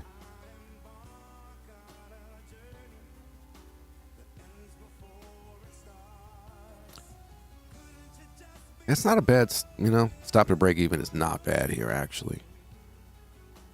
Not bad. Okay, I'm going to do that. I will explain why in a moment. So yeah, I'm moving my stop to break even on the pound yen long. I closed about a quarter of the trade. Stop to break even on the pound yen long London hour trade. If you're new, there is a video explaining the requirements for this setup. The reason why, right? 3.9 is my entry, right here. Let me find 3.9. Okay.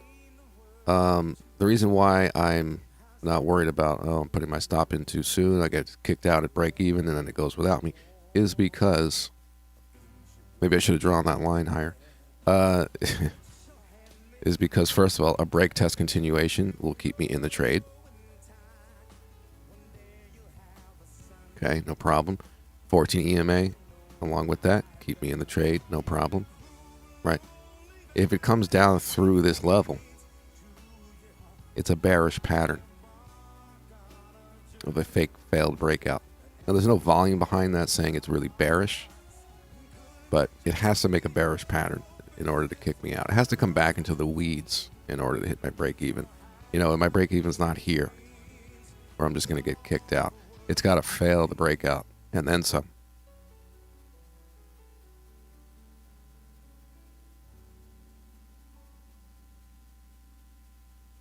So that is why.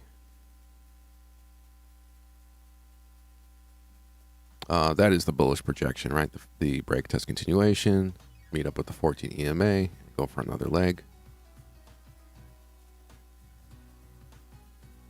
So that's the plan there.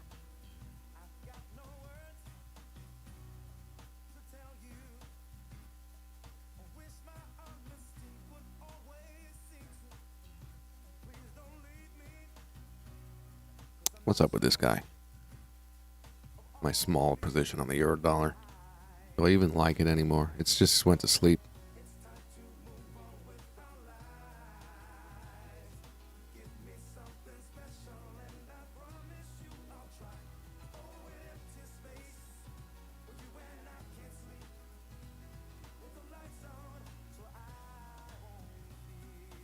The issue with the euro dollar is, right, it's not that we're seeing strength, or not that we're seeing any problem with this short. It's that we're not seeing the markdown style. We're not seeing the sellers take advantage of the situation and start to mark it down. It just kind of went to sleep.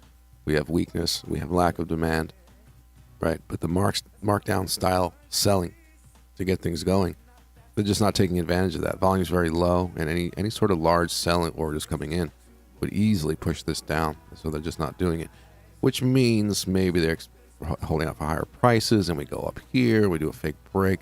Don't want to sit through all that, hope they show up. Sitting in drawdown. You know what I'm saying?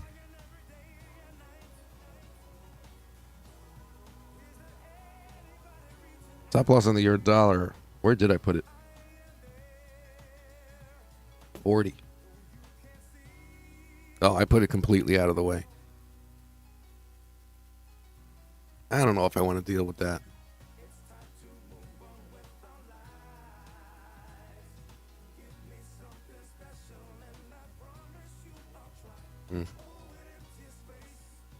Again, there's nothing wrong with it as far as this picture. They're just not marking it down right now.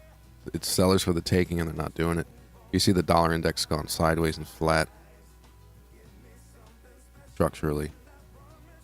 When we were hoping for this, gotta use the multiverse manipulation.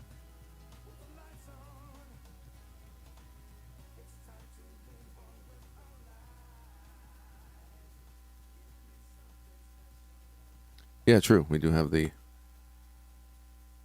choppy, sloppy euro index. There you go. So that's not helping. Just structurally, right, lows and highs are a sideways range, activity dying off. So it's not like there's an issue. It's just kind of went to sleep.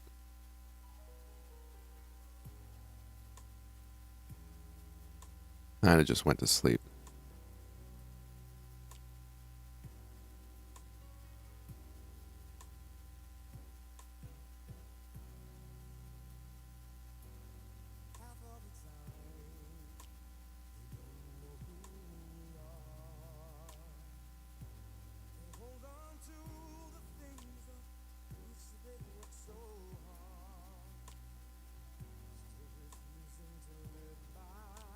Might want to make some more coffee, huh?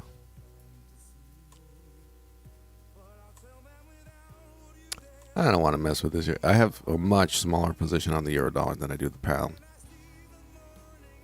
I know if people are like trading along, you might have the same size position. And I don't want to like mess up, you know, where I'm having good results and you're not. But I do have a much smaller position because the pound yen, I took, you know, sort of an average size trade on that. And then to go into another trade, right, I have my risk limitations, obviously, discipline to stick to. So I didn't go very big on this. I mean, right now, I hate the fact that maybe people are in both trades at the same size and they may get a different result here. But if I got out of my euro dollar right now, I'd still be in profit as far as my closed trades because of what I sold on the pound yen already. That's how severe the difference is. So I could just close, the euro dollar and I'd still be up.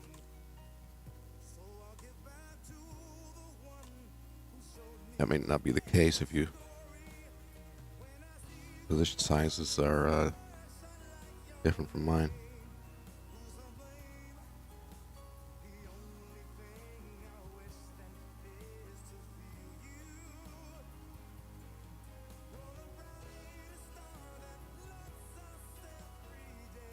New York trade, maybe. You're saying just generally, am I going to be around for New York?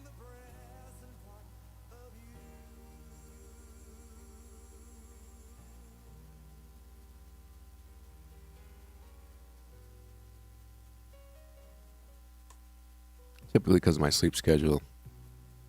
A couple hours into U.S. session is actually when I go to sleep. I know it's backwards, but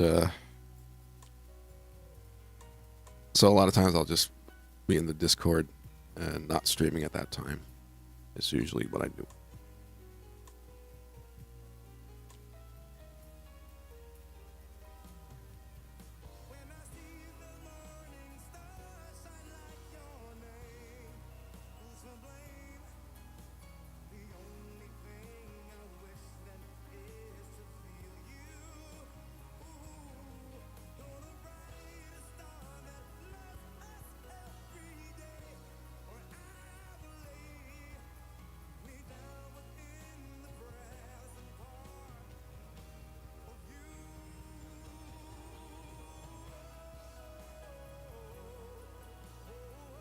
I'll be back in a minute.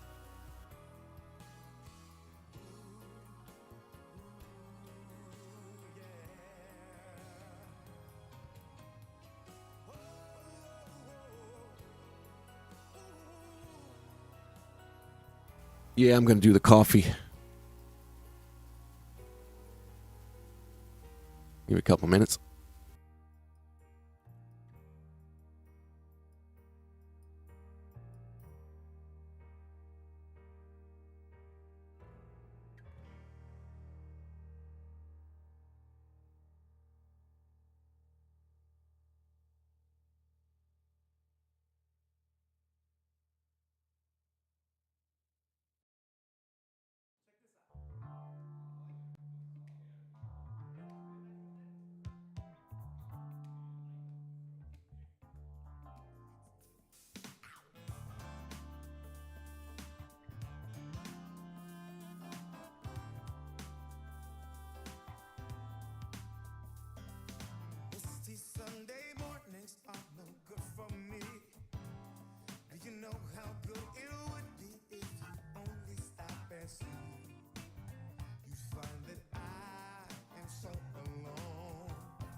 All right.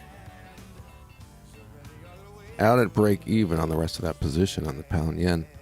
Aw, it looks so good. Well, got a little something off of that. $1 still sitting there.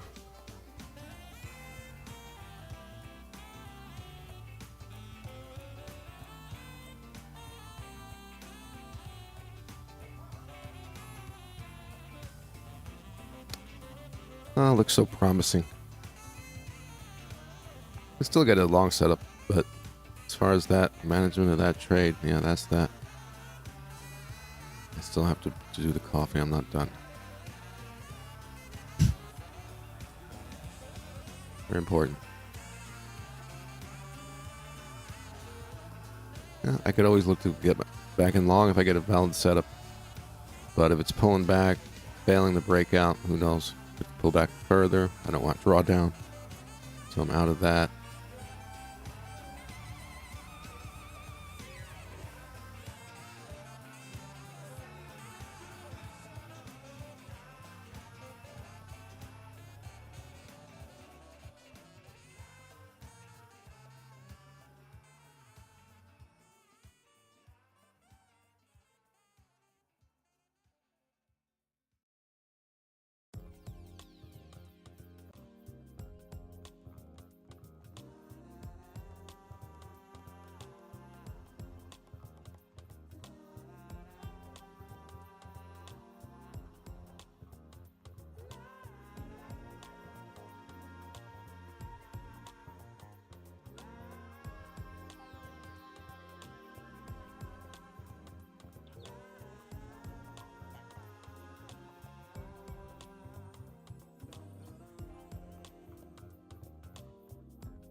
All right, I am back. Coffee is brewing.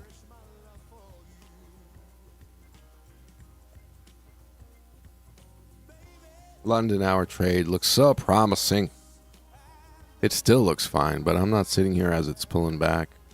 Long scalp? Scalp entry? Get back in it. God, this guy just... Come on already. Dollar index dead.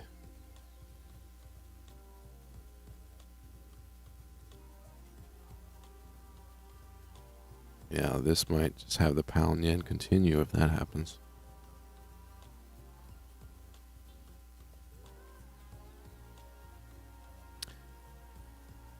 No, I sleep later, so yeah. Trade London.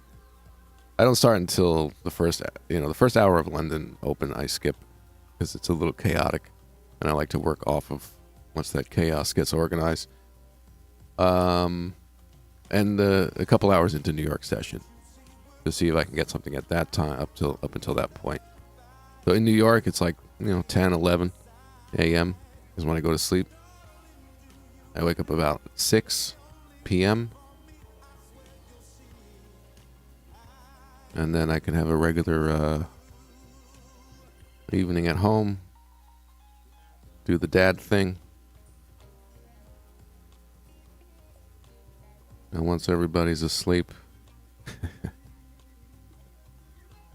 I go to my cave, my underground bunker. You got $2. All right. Or is that 2 cents? It's better than losing $2. But yeah, if you're obviously trading a small account, you're probably just learning and building up your skills.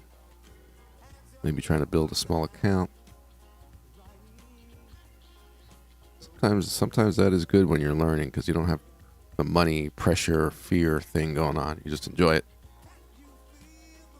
Enjoy the process. So I don't have to obsess over my pound yen position because I'm not in it anymore. Let's see. We're still looking quite bullish on the yen pairs. Now, that hasn't changed, but you notice the market just kind of died out. Kind of just started going sideways.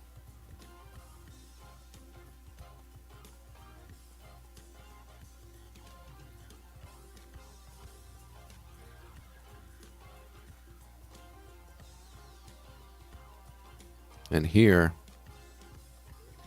I'd be down a few pips. I'd be into drawdown on that pound yen at this point. So I'm glad I'm not in it. I'll see the next move. Take it as it comes. FOMC later. Yeah.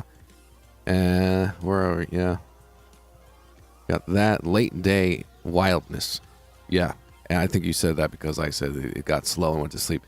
There's so much news U.S. that the dollar index being flat could be, that typical situation where it's really just waiting for that news. And then after that, going to tomorrow, we're going to have high volume off of this stuff in our background. And hopefully a clear decision and a clear direction off of that. So it is that sort of day. And yeah, it's the first week of the month, first week of the year. But first week of the month, you got this stuff to deal with. And of course, Friday, which is going to be wild as usual. Very big moves, very big volume. And as I always say, every month, once we get past this stuff, yeah, we trade this week, do well. But we might have to deal with some, uncertainty, quiet stuff. And once you get past this, and this is in your background to your left, going into the next week, it tends to help everything. Decisions have been made. But really hasn't been an issue as far as, taking losses or anything in the first week of the month. But it tends to be a little, wishy-washy sometimes with all that news coming up.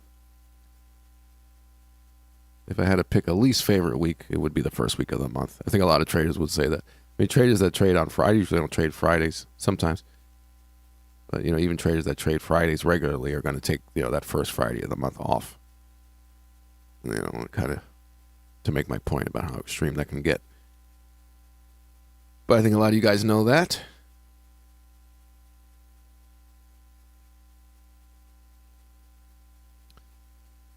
If you trade yen, do trade Asia. Asia session, no, I don't trade that anymore. It's not really worth it, and that's just my evening chill time at home. This whole week, will you be live Friday? Oh, well, definitely not this Friday. I may from time to time show up on a Friday. It's not really the plan, though.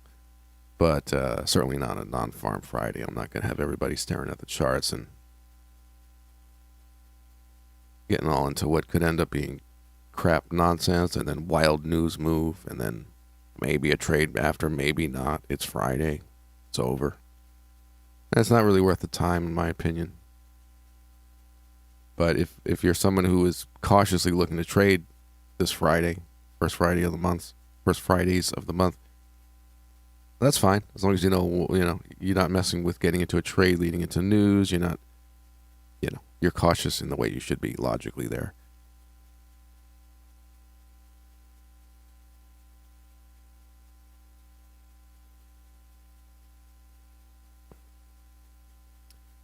As far as opportunities, again, things have just gotten really slow. I mean, structurally, we see that we've just gone sideways. We lost any sort of momentum, and the volume dying out. We don't have anything popping up showing us, positioning or anything going on. We're just kind of floating around. It is what it is. And again, which kind of led us talking about it. We do have the big U.S. news today, so it might be a wait, and then all of a sudden the action hits.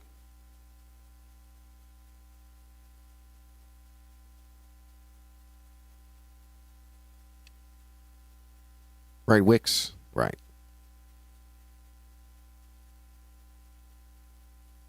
Coffee's ready.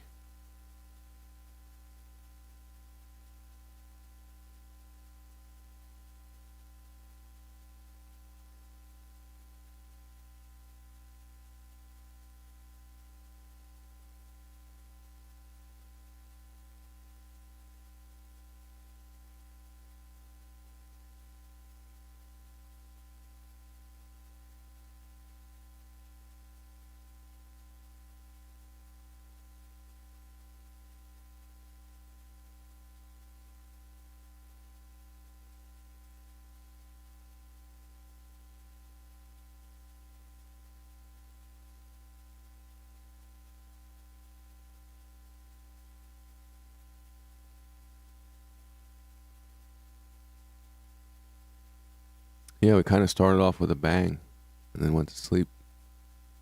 Generally, yeah.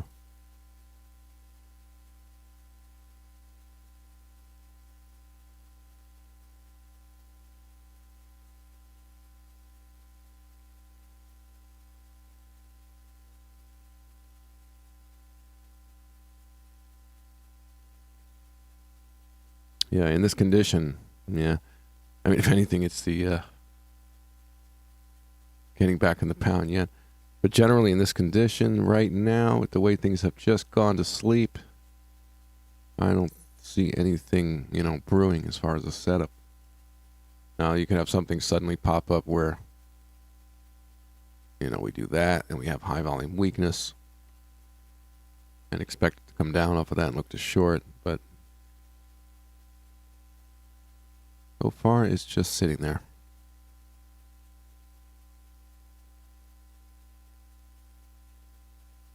This sort of thing. But it just went dead. There was an earthquake a few minutes ago. Yeah, where?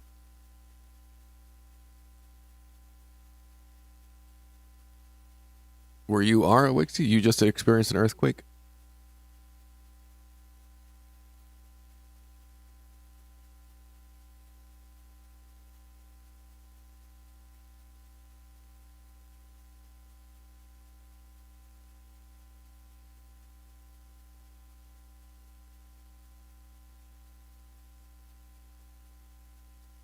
Where you are, Wixie? Where's that? How bad is it? You're alive and you're typing and you have internet, so. Or a cell service.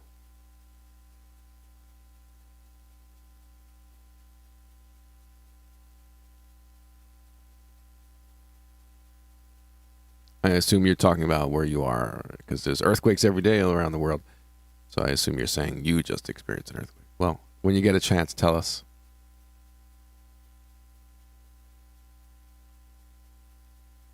That's not a projection, by the way. That's just, if things wake up, maybe. That's why I put my stop up here. I kind of feel like just getting out of this trade, though. Going with the wind, right? The dollar index not doing anything. Pakistan. How bad?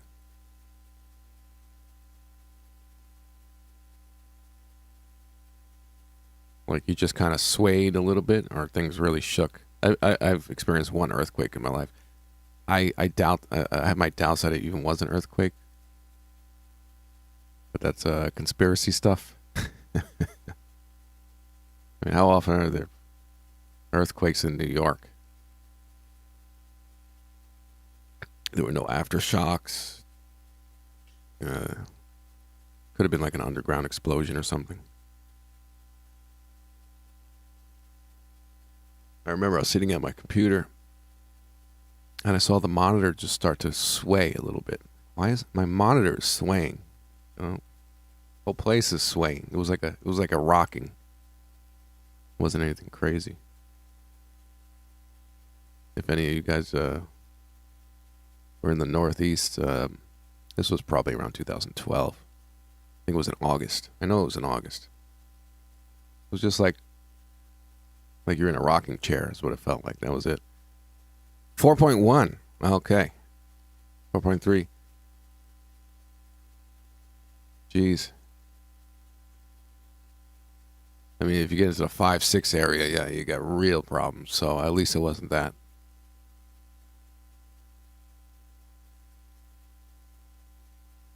Wow.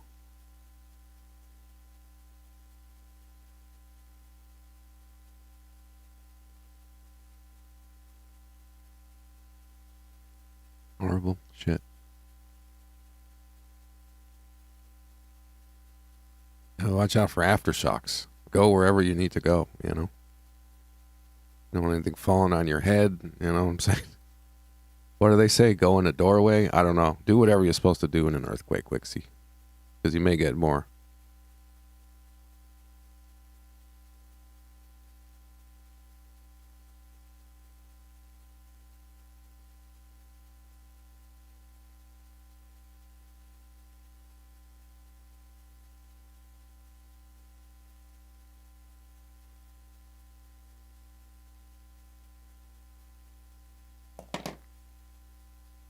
Kind of feel like this slow action is a waste of time. I'm not able to really do any educational stuff, not much analysis to do, right? It's not progressing right now.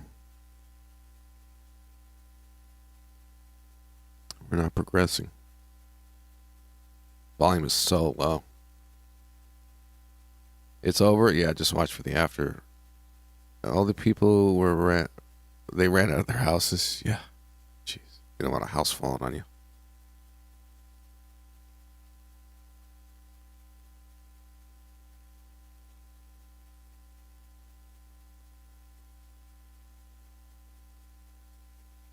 So, Wixie, what do you say? Pound yen long? Or you're kind of busy right now?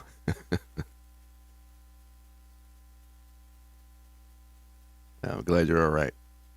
The aftershocks are less, from my understanding, right? If there's any aftershocks, they're not as powerful. So I guess you're hopefully through the worst of it, and that's done.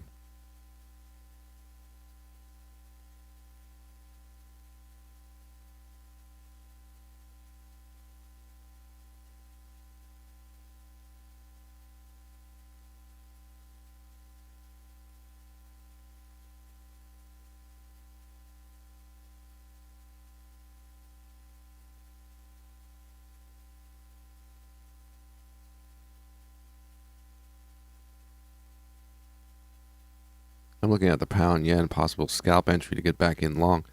Looking at the yen index, and that is moving up, which tells you how strong the pound is. If this could only come down, then that is going to shoot up. But right now, I wouldn't want to do that because, you know, we may have strong pound, but we also have strong yen. So I'm not going to take this entry at the moment. Refer to my video called What's Driving Your Trade? Cryptos? We did look at that already, John. I don't know if you missed it. If you have a particular question, let me know. Long story short, the supply is not going away. It's very difficult to move up. We had the pop up on the cryptos, and that again hit supply, hit weakness. It's a hard, tough road for cryptos to move up. Even though it shot up like it just did, showing too much weakness to really have much confidence in it continuing. And if you look at the bigger picture, you know, we've been struggling to get out of that range and weakness. So, you know, we're kind of at a balance between buyers low, sellers high, and it's still showing up. So it's hard to get out of the range we've been in. You know, as far as larger moves, as, you know, swing trading. I mean, day trading is different, but I'm just swing trading. So yeah, the up moves hit sellers, the down moves hit buyers, and we just kind of get stuck where we are. Still seems to be the case.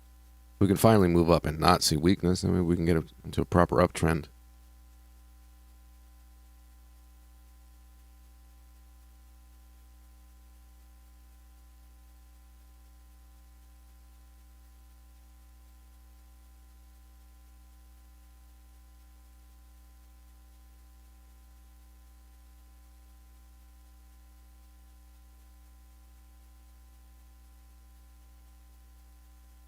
Yes.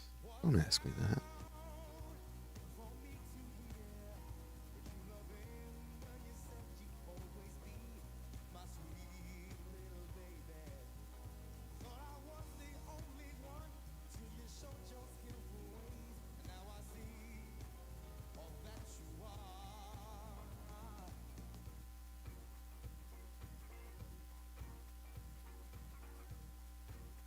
again, back to that projection. We're seeing a bit of volume here, particularly if we try to do a breakout and fail that on high volume. And we'll be hunting shorts if that happens. Again, we already saw them selling here. We didn't see any issue with buying. Maybe we catch some stops on shorts and all that business. Fake break. Up thrust. Whatever the heck you want to call it.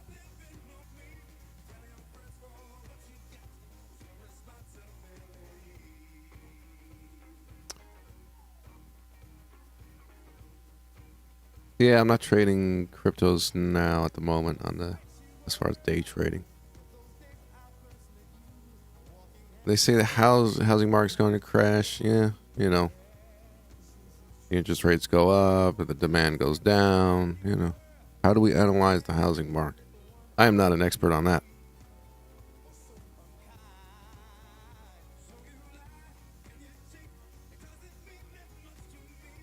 It goes in two directions, up and down. Went up for a while. It's probably going to go down.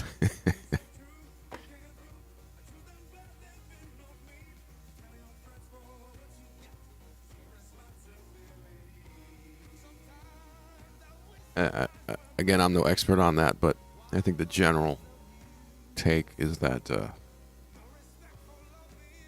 when interest rates go down, it'll bring more demand to buy houses. There's also a factor now that wasn't in the past, which are these, global companies buying up houses, maybe artificially inflating the price. You will own nothing and be happy. You will rent from BlackRock, So that's a new element that wasn't there in the past. I've heard stories of people having their house for sale and, getting a higher cash offer, just like, yeah, give it to me right now. Here, give it to me. They're just buying them up.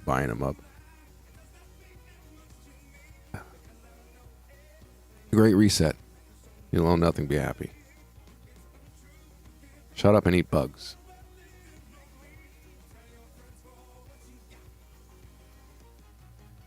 The war of the rich has begun, ladies and gentlemen. What are you talking about? The war of the ultra rich is on. Do you see it? I'm telling you, that's what's coming. More of that. See, I didn't take this trade long because the yen is not playing nice at all to be buying against. What's driving your trade? Watch the last video I made.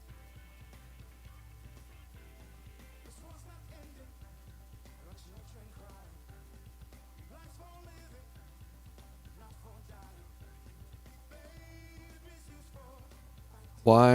I'm not sure why you're asking why. What? Because I don't remember what I said. I don't know what you... Hoping EJ... If you want to clarify your question. Hope EJ bounces off anyway. Next. EJ. Are you in that? Let's see.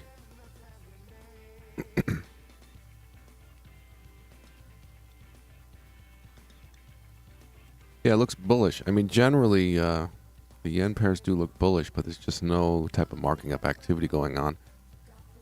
And the yen itself is popping up at the moment.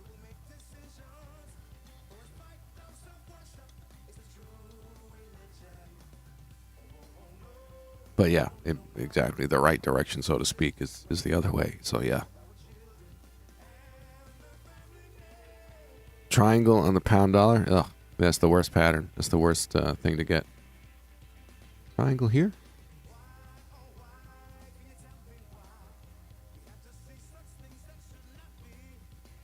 Or at least the rising low of it. Now, this is something I would consider if we get weakness again up here. We didn't get much. Quiet right now. Big news day. First week of the month. First week of the year. Well, I'm glad I'm not still long on the pound yen.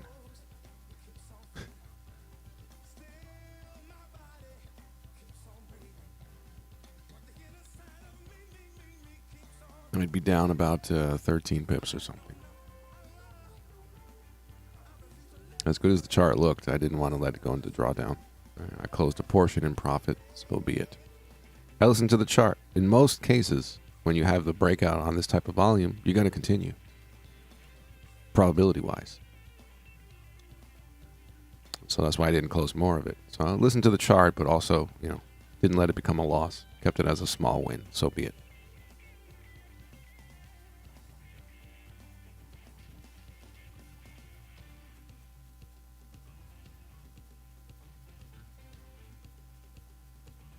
Why are companies buying up houses? Yeah.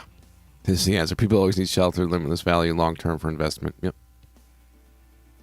I mean, the size of these companies, the size of BlackRock. I mean, they have more money than frickin' a lot of countries do. They're a force to be reckoned with, these global companies now. It's a new element. Wherever that's going to lead. God.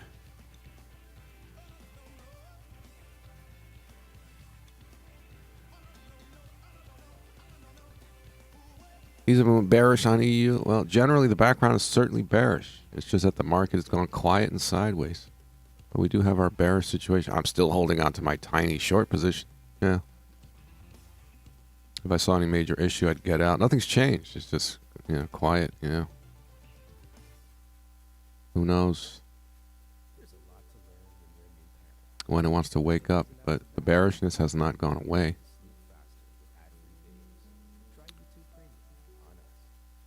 BlackRock, the new,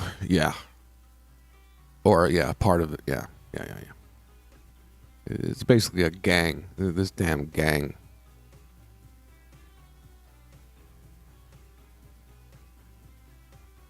Freaking gang of criminals.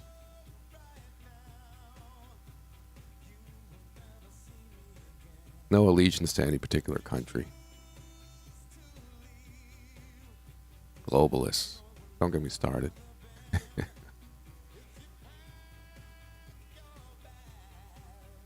Well, I mean, what happens when 75% of houses in America or whatever country you live in are owned by a globalist, global company, has no care or allegiance to your country whatsoever.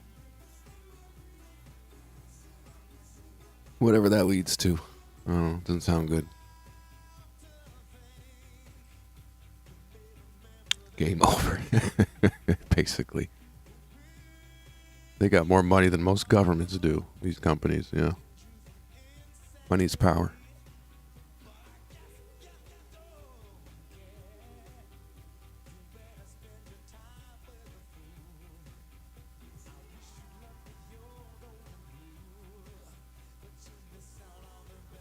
Interesting turn of events as this extremely bullish situation on the pound yen isn't playing out, but it's not over yet. We could even come down further and see strength. And again, consider a long entry, which I was considering here, but didn't take because the yen is certainly not playing along with that. You'd be buying against a strong yen, so that wasn't good. This fib we can get rid of now.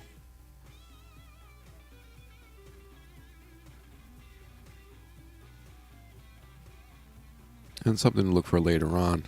Because again, even though we're pulling back right now, our situation is bullish on here.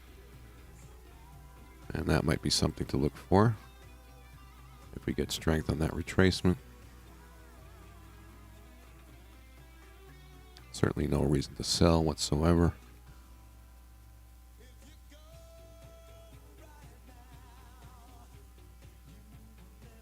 Not only the house, but land is being bought up too. Yeah, yep. Farmland and all that. Yeah. Oh, gosh.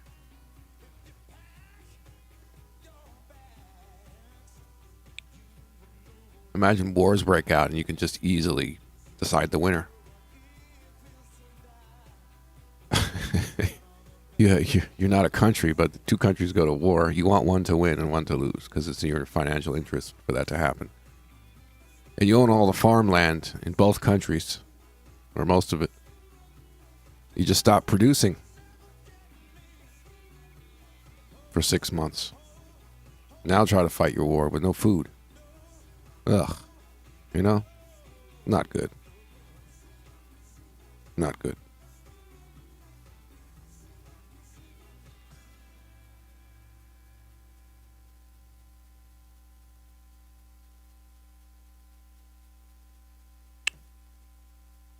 Yeah. What are you going to do? You know, when, the thing hit in 2020, the thing, man, I thought that was it. I learned, I said, I'll be positive. I'm not going to freak out. I mean, I said this April 2020. I said to everybody, this is a plan to turn the entire world into a totalitarian state. And this thing called medical tyranny is coming. This is what they're doing. I am 100% sure of it. This is going to speed up everything to get to, get it there faster. They like to threaten you with death. So, you're going to die if you don't. But, it was a victory to some extent. They didn't get anywhere near what they wanted to get out of it.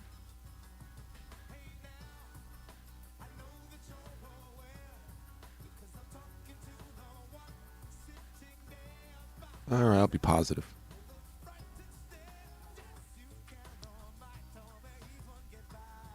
I guess. I ended up selling my house to BlackRock. Traitor.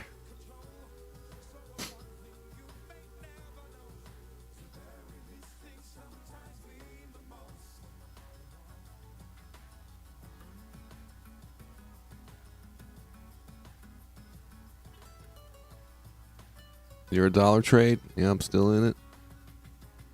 Still bearish. I just went to sleep. Maybe it'll start playing out. I got a bit of profit off the pound yen long. I'll see what I can maybe milk out of this one.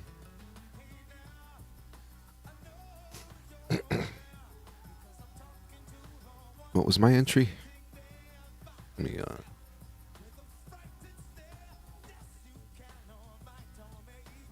Carbon, you're here? I'm going to be done soon. I'll whoop your ass.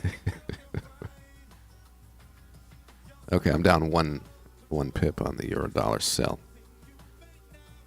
So if we can get to break our automatic support, slight profit there, and then really get out of that area and see what we're dealing with as far as profit taking into fib 618, whatever else might be back there.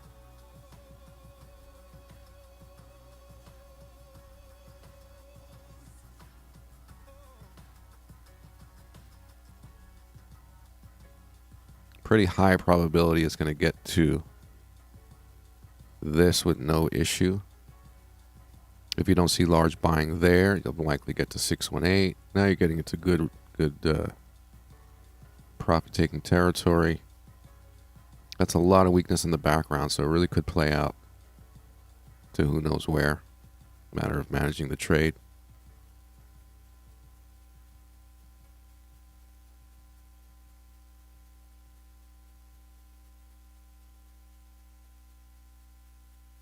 I think working from home is not a good thing for society as a whole. Depends. But if that's the majority, no. I agree with you. It depends on the job. Yeah. Sometimes it's just more efficient, less overhead for a company and this and that. But I wouldn't want the majority of people, separated in their home.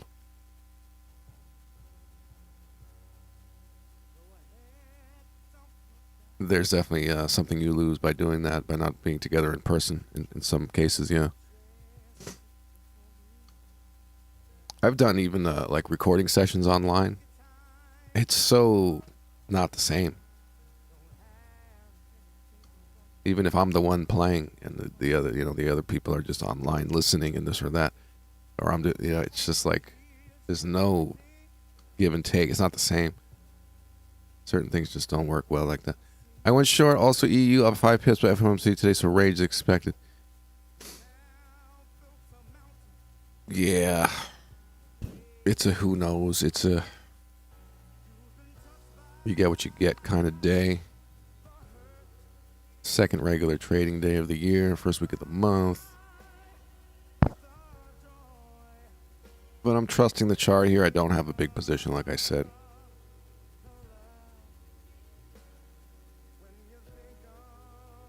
Not about to jump into anything else, so. Like I said, I passed on the scalp entry, right? For those who know the scalp trade, you would have had a long here.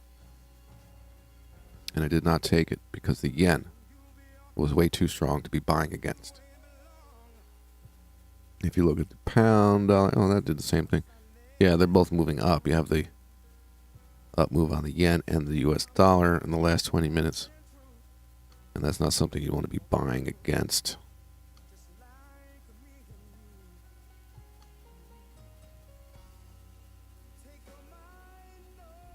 All right, so before I go, maybe we could squeeze out something out of the euro dollar, a little management of the trade, a little information on what we're dealing with, since we're sitting in that. Again, the whole reason for the trade was the weakness, lack of demand, which is shown here, here, here, as far as testing the 14 EMA, getting an automatic support on low volume. None of this stuff is showing buying into down moves.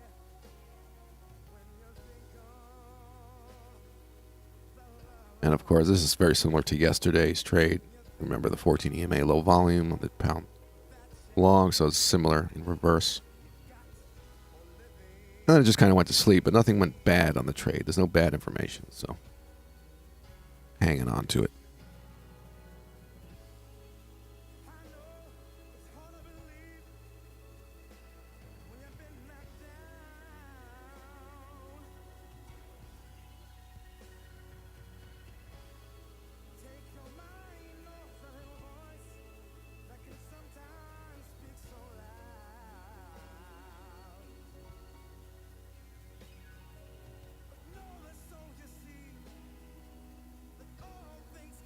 Looking at the dollar index, basically we can get through here with no issue. Not just range and come down. If I actually do that, then yeah, euro dollar will run down nicely. Kind of looking at the same thing in reverse here, heading up to that, heading down to that. I know the US dollar index is a little more weighted towards the euro. So you very often get the inverse. There we go. Took long enough. See if we can get down here without any issue of demand coming in. And the trade is fine. It's just slow.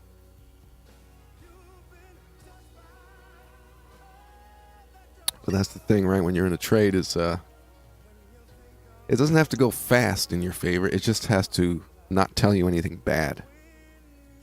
If it sits there doing nothing, but it doesn't say anything is wrong with your trade, I tend to just leave it. But then again, I could be up 10 pips and the chart says, this is now terrible. Or down 10 pips or whatever. And you might want to react to that. That's how I deal with that stuff.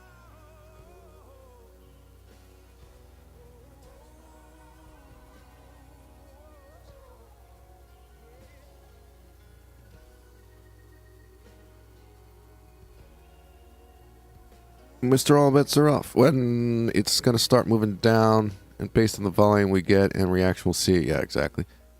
Might also turn into accumulation because of the heavy dollar news later on. Yeah, there's definitely a question mark on the news. Yeah. The chart says it's weak,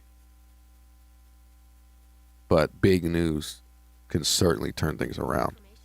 It could even drop on the news and get hugely bought up and become bullish. Get a huge sign of strength. Forget about that weakness because now that was then, this is now. So yeah, news can certainly do that stuff. So it does give a sort of a question mark situation there.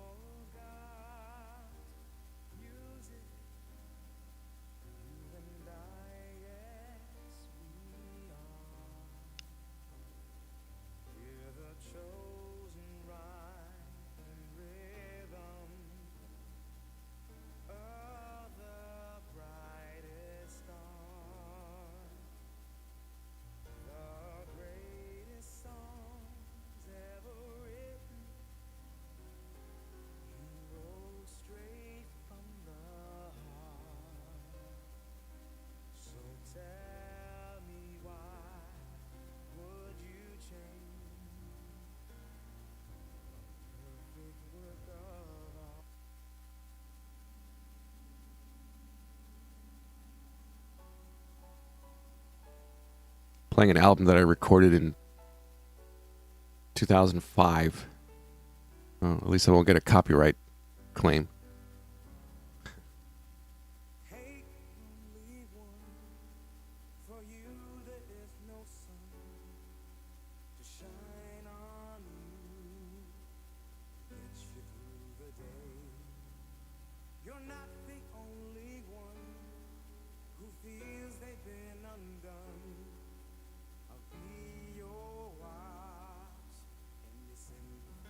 For the hearing, I played most of the instruments. He's a singer-songwriter. If you look up his stuff, I know him well in person. Known him since I was 13. But he's a singer-songwriter, piano player. So, you know, recording-wise, he'll do his rough vocal, rough piano. I'll do all the music, and then he'll come in and do his real piano and vocal take. So that's what you're hearing. I did guitar, bass, drums, everything else, all the other keyboards, mostly.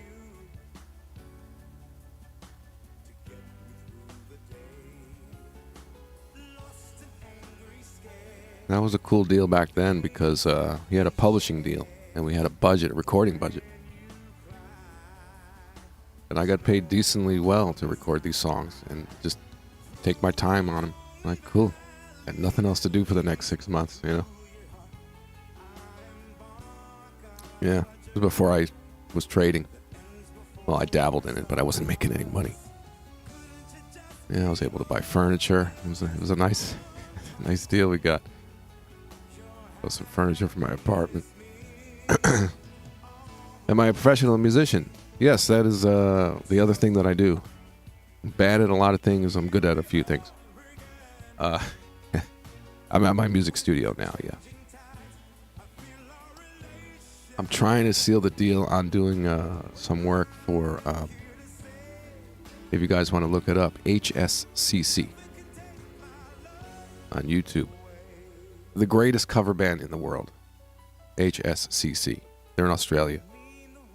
And I was speaking to the boss, basically, the bald guy who plays bass. Guy has his stuff together. Very good musician, good leader. You know, it's his project. They're blowing up. You know, they probably get, 1 million plays a week.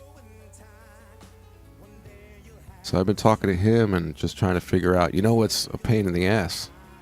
The exchange rate. So he's saying, okay, what do you charge? He's like, I definitely like your work. I want you to mix our songs. What do you charge? I gave him an average studio rate. And I said, but you also have to deal with, it's me. So as soon as I said that, I go, you have to deal with the exchange rate. And it's not good for you. What is it? A 65% markup? For every dollar I charge, he's got to come up with $1.65, $1.70 or whatever, right? He's in Australia. So, I'm trying to figure that out, man.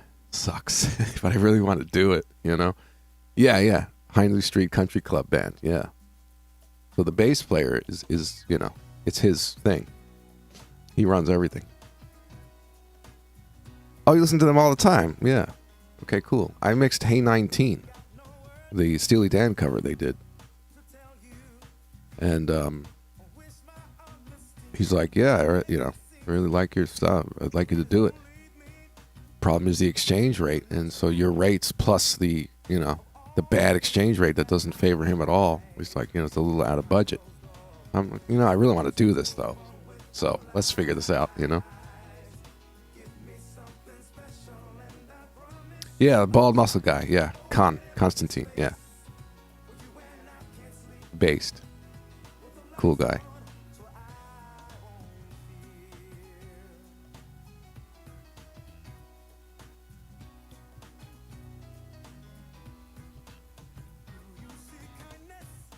So I might just have to do the discount, you know what I'm saying, because of the exchange rate situation. But I wouldn't if I, didn't enjoy it. That's certainly right up my alley. I'll have fun doing that. It's also, it just looks good on the resume, so to speak, The sound of HSCC is me. That'll be fun. It's just fun. So I'll figure it. I told him, yeah, let's make it work. Let's make it work. Yeah.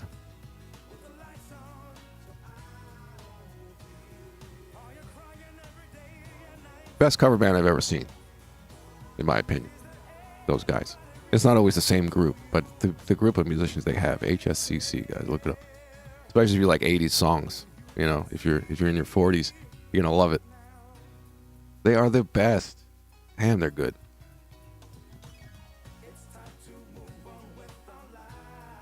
So, you know, if I figure I'm taking a smaller paycheck, something like that, I'm okay with it. Yeah. It's not. If it was about the money, I'd have to turn it down. Yeah. I'm from Oz. The exchange rate, yeah, it hurts. Yeah. That's the thing. But yeah, I want to do it. I told him I'm flexible. Let's do it. I'll fit your budget. Let's go.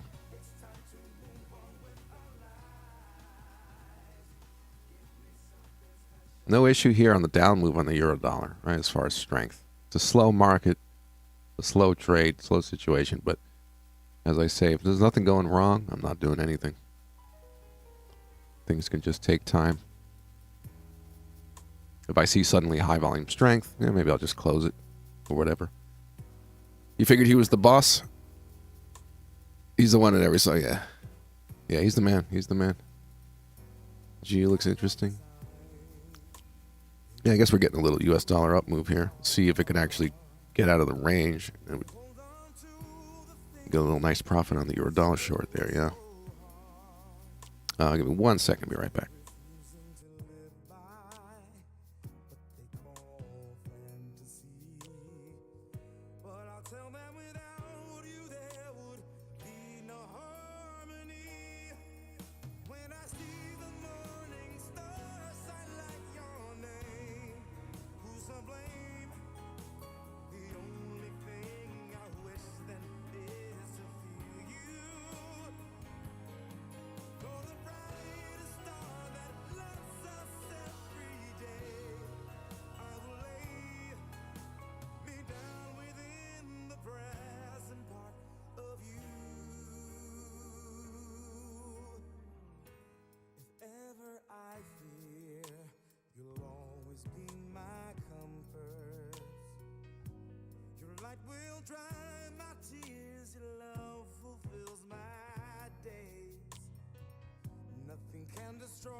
All right.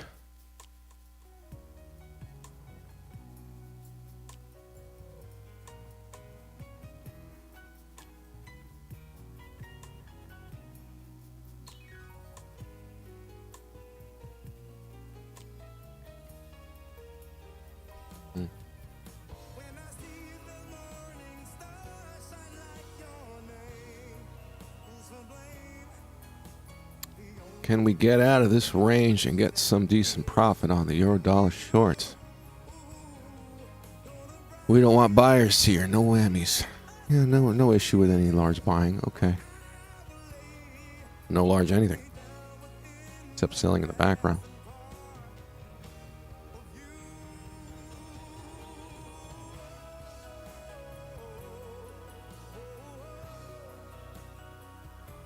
This is something, you know, maybe after the session comes around later on to keep an eye out for.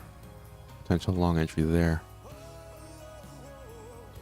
You know, we just want your pop-in strength to start off that setup right. Pound yen.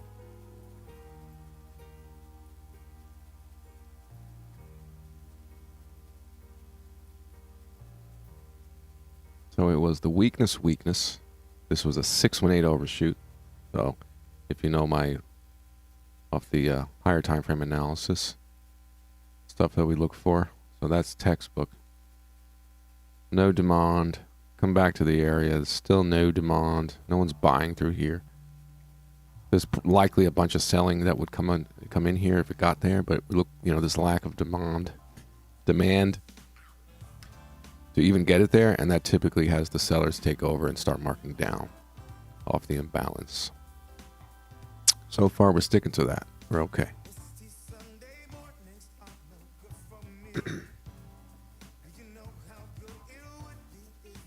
If a low volume pullback comes in GU, I'd be looking to go short, says all bets are off. Gavin, yeah. There, Demond. Welcome to this very special webinar.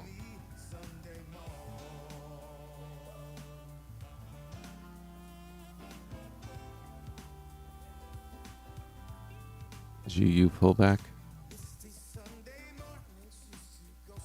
What would you say? Yeah. Yeah, you got that. It's similar to the euro dollar driven. You know, that weakness here is basically that strength on the US dollar. If this can break through here, all that stuff starts to play out, hopefully, right? Everything moved down against a strong dollar. Let's go. Weakness in the background doesn't lie. Come on. Just a matter of when, unless we see large strength, which we certainly haven't. Matter of when, not if. Maybe now.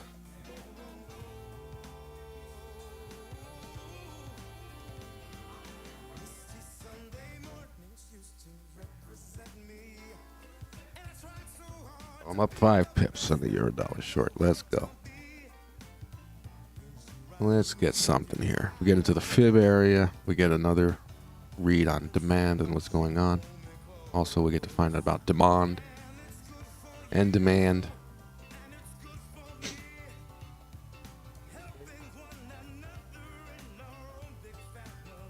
You have 0.5% on EU, thinking to place another half on GU and get out before 4. Yeah. Being short on a dollar pair is what the chart says is right. It's just a matter of finding a proper entry. For me, I might just try to milk the euro dollar short and not, you know, add any additional risk to my situation. If we get below here, well, we're below, but if we can, you know, really get down there, I can move my stop to break even and say, okay, this thing's going or it's not, and that's that. Which really comes down to this. Let's go.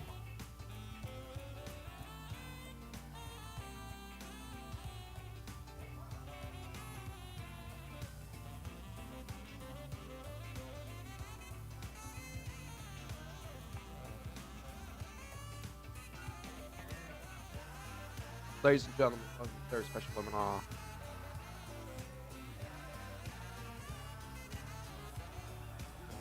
Tom used to tell me, he said, Gavin,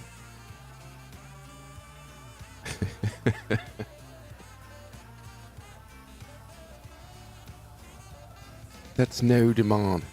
Tom used to tell me, he said, Gavin, the market doesn't like widespread up bars. Doesn't like it.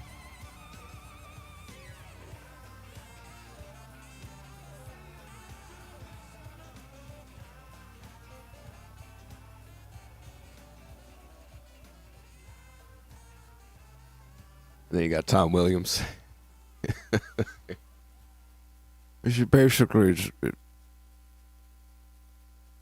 it's high volume, you see.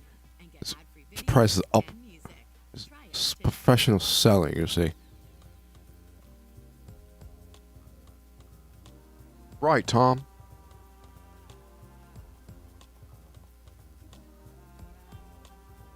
You had an issue with bag holding, huh?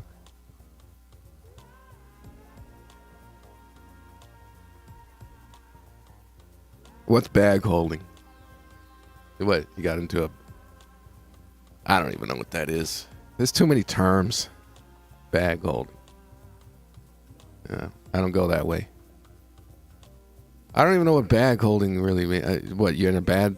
You bought really high up and then now price is going down. You're left holding the bag. I don't know. Can you define bag holding?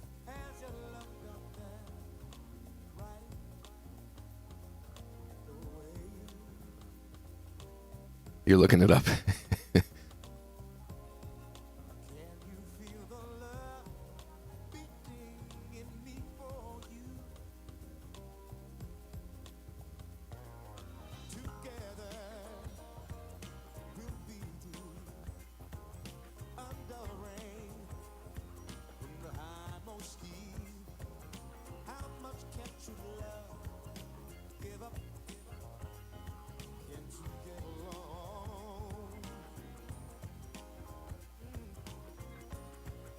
You got to remember, a lot of the VSA stuff, basically VSA was applied not to Forex, whereas it's just inverse. You could flip things, up moves, down moves are all relative. You tend to have some different behaviors in other markets and stocks and stuff because the behavior of up moves and down moves can be a little different. Bullish behavior and bearish behavior. You tend to get more panicky on down moves, and they tend to be a little more extreme than up moves in markets, and there's a bit of a difference, but yeah. So applying it to Forex also was like, okay, let me figure this out. It's stopping volume is this way, but it's climactic if it goes the other way, but it doesn't matter because it's all inverse. Call it whatever. Of course, the VSA Nazis attacked me for that one. It's not stopping volume if it's on an up move. It's called something. God, whatever, man. VSA Nazis. But yeah, absorption of shorts from smart money while dumb money sells. Okay, yeah. They're selling and smart money's buying it up. Okay. Bag holding. Yeah, whatever.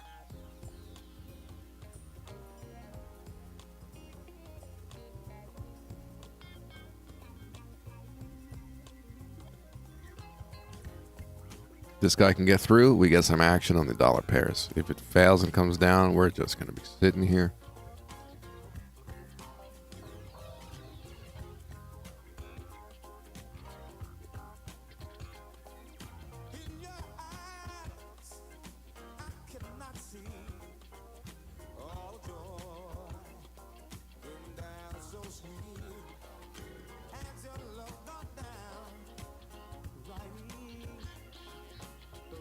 But yeah, not very eventful after that initial London Open activity, huh?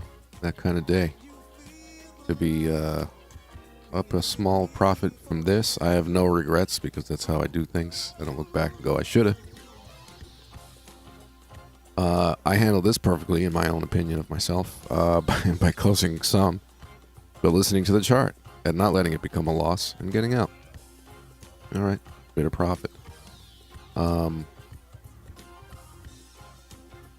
And this guy, I certainly will not let this run and hit my stop, even though it's a much smaller position. Just don't want to handle it that way. If it's not behaving sometime soon, I could just close it.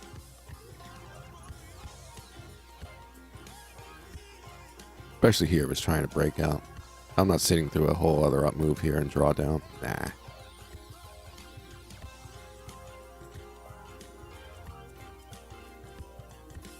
But yeah, I mean, to have a little something in the bank, a little profit on such a day where we started off with a bang but really did nothing. God, look at that. And that kind of day. A little something in the bank. Yeah, that's fine, right? That's good. There's no big moves to be had to catch.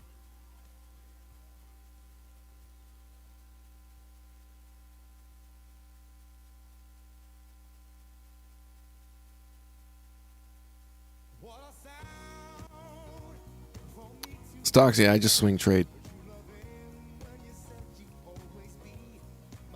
Everything's looking good on my swing trades for them, except Tesla. Everything else is fine. Frickin' Tesla's dragging everything down right now.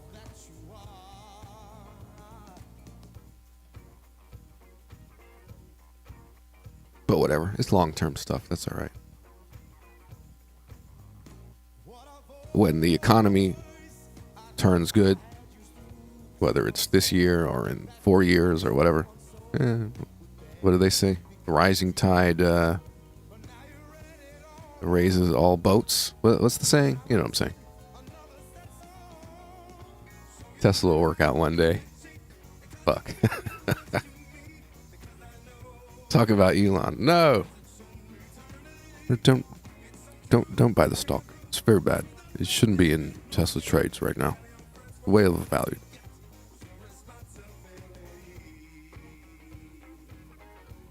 Is Tesla bullish? Is Tesla bullish long term? I think so.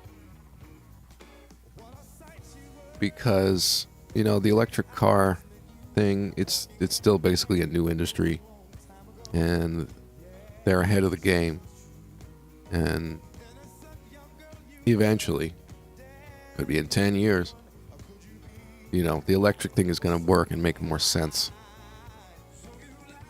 I think he's just sort of ahead of things, and that's fine. But yeah, I mean, the stock kind of was overvalued.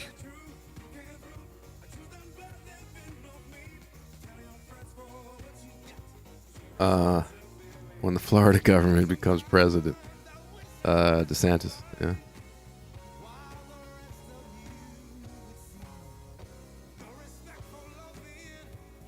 Florida, land of the free.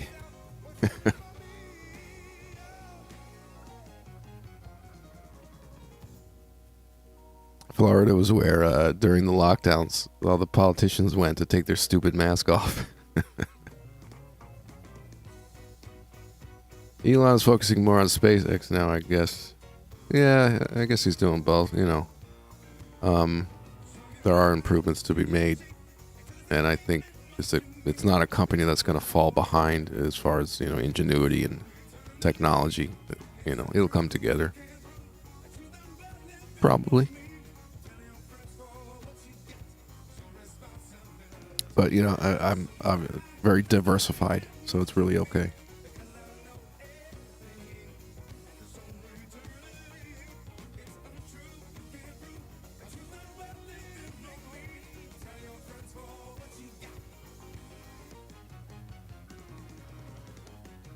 Molasses, as a friend of mine would say when things are really slow. You know what this market is? It's molasses. Ready to relive your year in music? See all the trends you started? Twitter? Did you know you have a music personality? Twitter is going to turn into something that you won't even recognize in a few years. That's my guess. Collage mixed to music. Now that's a you. Twitter's going to be your frickin' Explore AI portal. YouTube music. Plug into your frickin' brain. Something. It's going to turn into something. He's got something up his sleeve.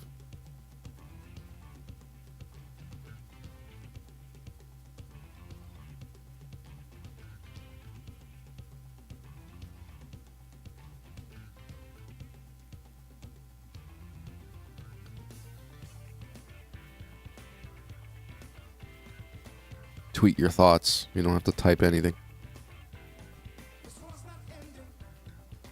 Is he stepping down? I don't know. Actually, I did hear that. I think he put a survey, should I step down? And then the answer was yes, which is surprising. I have no idea. Yeah, no idea. If they don't take him out first, yeah, they're going to take... oh, God, are we going down this road, this conversation? It's the war of the rich. You know who's on what side. You already know. You guys know.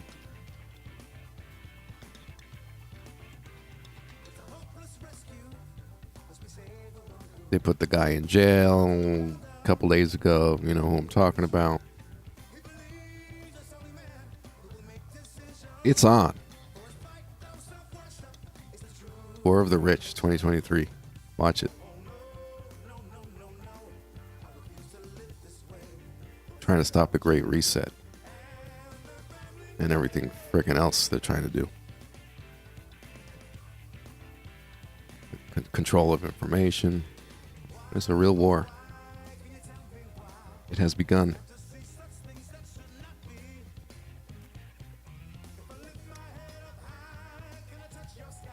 Fascism is what I call. There you go.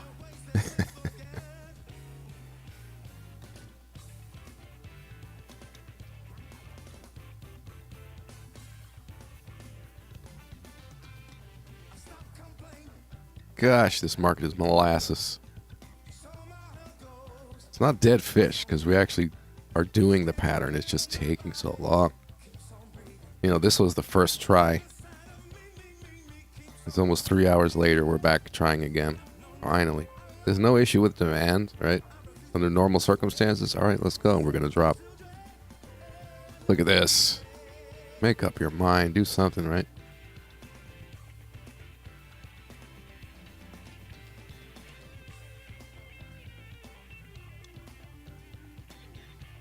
You realize most of these people in power are old timers. Yes. And the young people that they do install are really dumb and really bad at it. It's like they can't find anybody.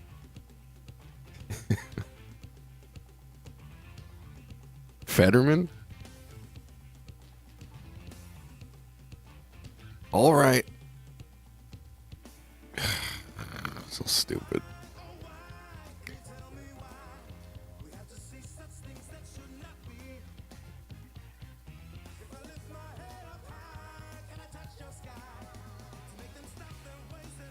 Pound yen went up. Oh, look at that. With no strength, with no activity increases and decreases, very flat. Kind of going with the wind. You know, if it goes up without me, I'm fine because there's no long entry. Besides, you know, hoping and praying that this original entry was going to work out, which you don't want to do.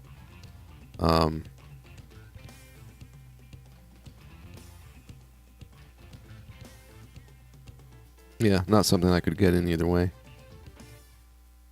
It's that ranging yen, right?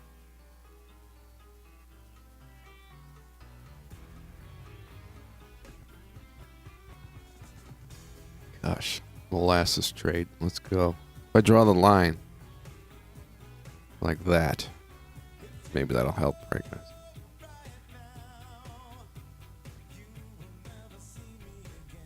Age gap is too big. Yeah, I mean, how old is the president of the United States? Well, so-called guy that pretends to be in charge of anything. Was he like 80? 85? Where am I? Huh? Who are you?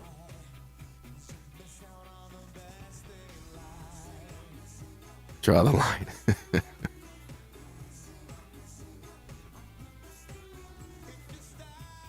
Mr. President. What? Where? Oh, Barack's here?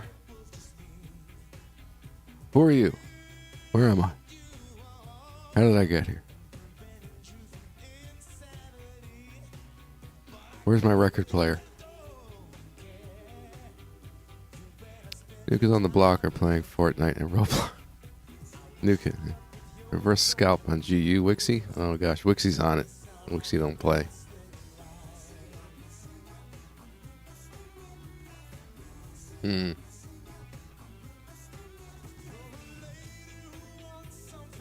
Hey, I'm already short. Well, it's not a big position, but I'm already short against the dollar on what looks to be the better choice. I don't know. But yeah, technically that is a possibility there. Having your weakness in the background doesn't hurt. I don't love it, Wix, because it's kind of in the weeds. You know what I mean? It's in the middle of a range rather than a trending reversal type of situation.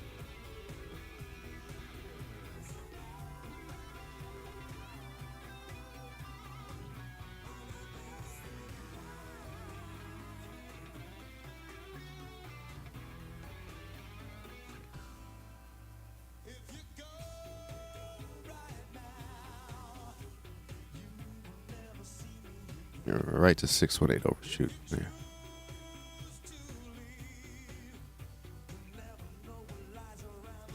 This is technically, so slow motion, a push-through automatic support, which in these cases where you have weakness, if I wasn't in the trade, I'd be looking for a low volume here to actually get short. And a lot of times you get the break test continuation pattern here. And it's basically distribution into markdown. And if there's not demand coming in, it's typically going to be successful. So again, it's looking fine, just slow.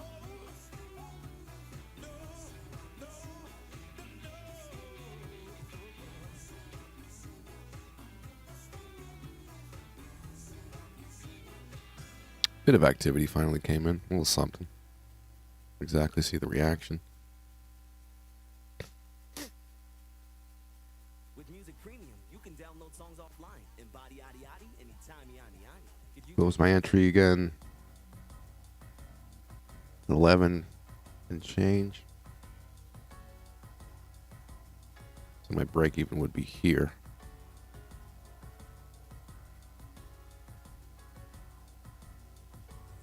I might just do that.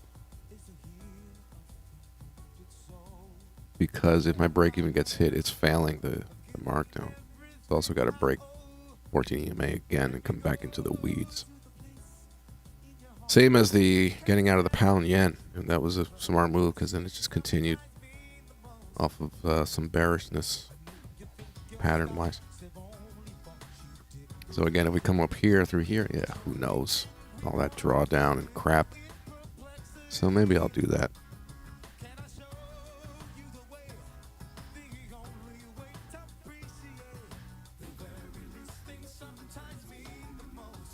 Ensure that I don't lose money today and at least made something.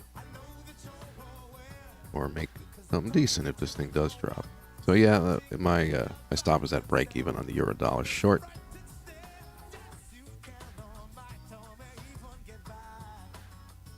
$106.11.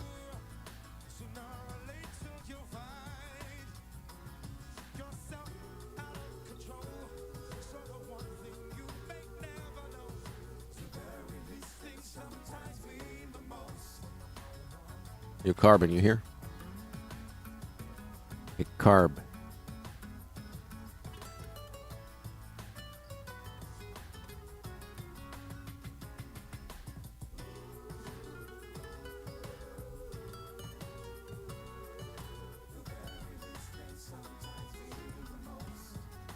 All right. You ready? What you doing?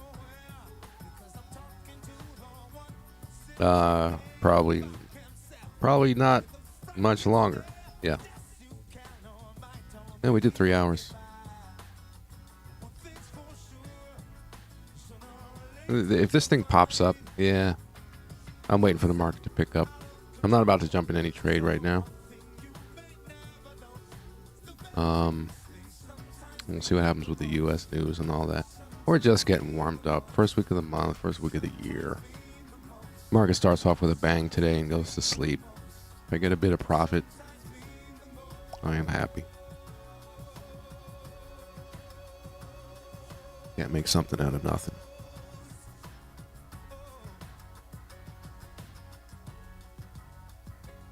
So no risk on the euro dollar short. I'll let it do its thing. I really wouldn't touch it as far as profit taking until this point. If it can't get here, then what is it? Crap trade anyway. The reason why I say that is 620 overshoot, and that's where if buyers are interested, there could be a concentration of buyers there. But there's so much weakness to the left. All right, I'm just going to try to let this thing play out, hopefully. If it pops back up, gosh. Can't make something out of nothing. Market's going nowhere, right?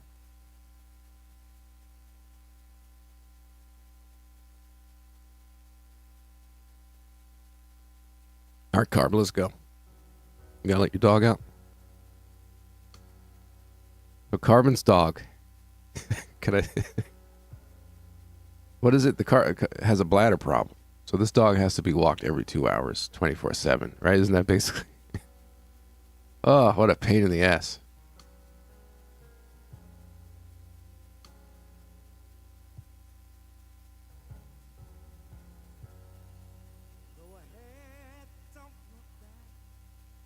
You just walked him right now. All right, you're good for 45 minutes. God. All right, what, a couple hours. All right. Yeah. All right, guys. Yeah, I'll end the session. It's dead fish now. Turned into dead fish. It's floundering, salmoning, it's groupering, it's tuner. Bing.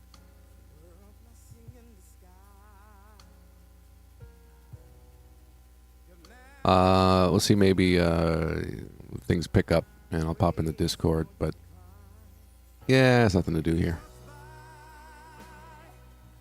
Things pick up. Got news today, US floundering. All right, guys. It was fun as usual. Got a little something in the bank and can't make something out of nothing. Wait for things to wake up again. I shall be here tomorrow. That is the plan. So I'll see you guys then.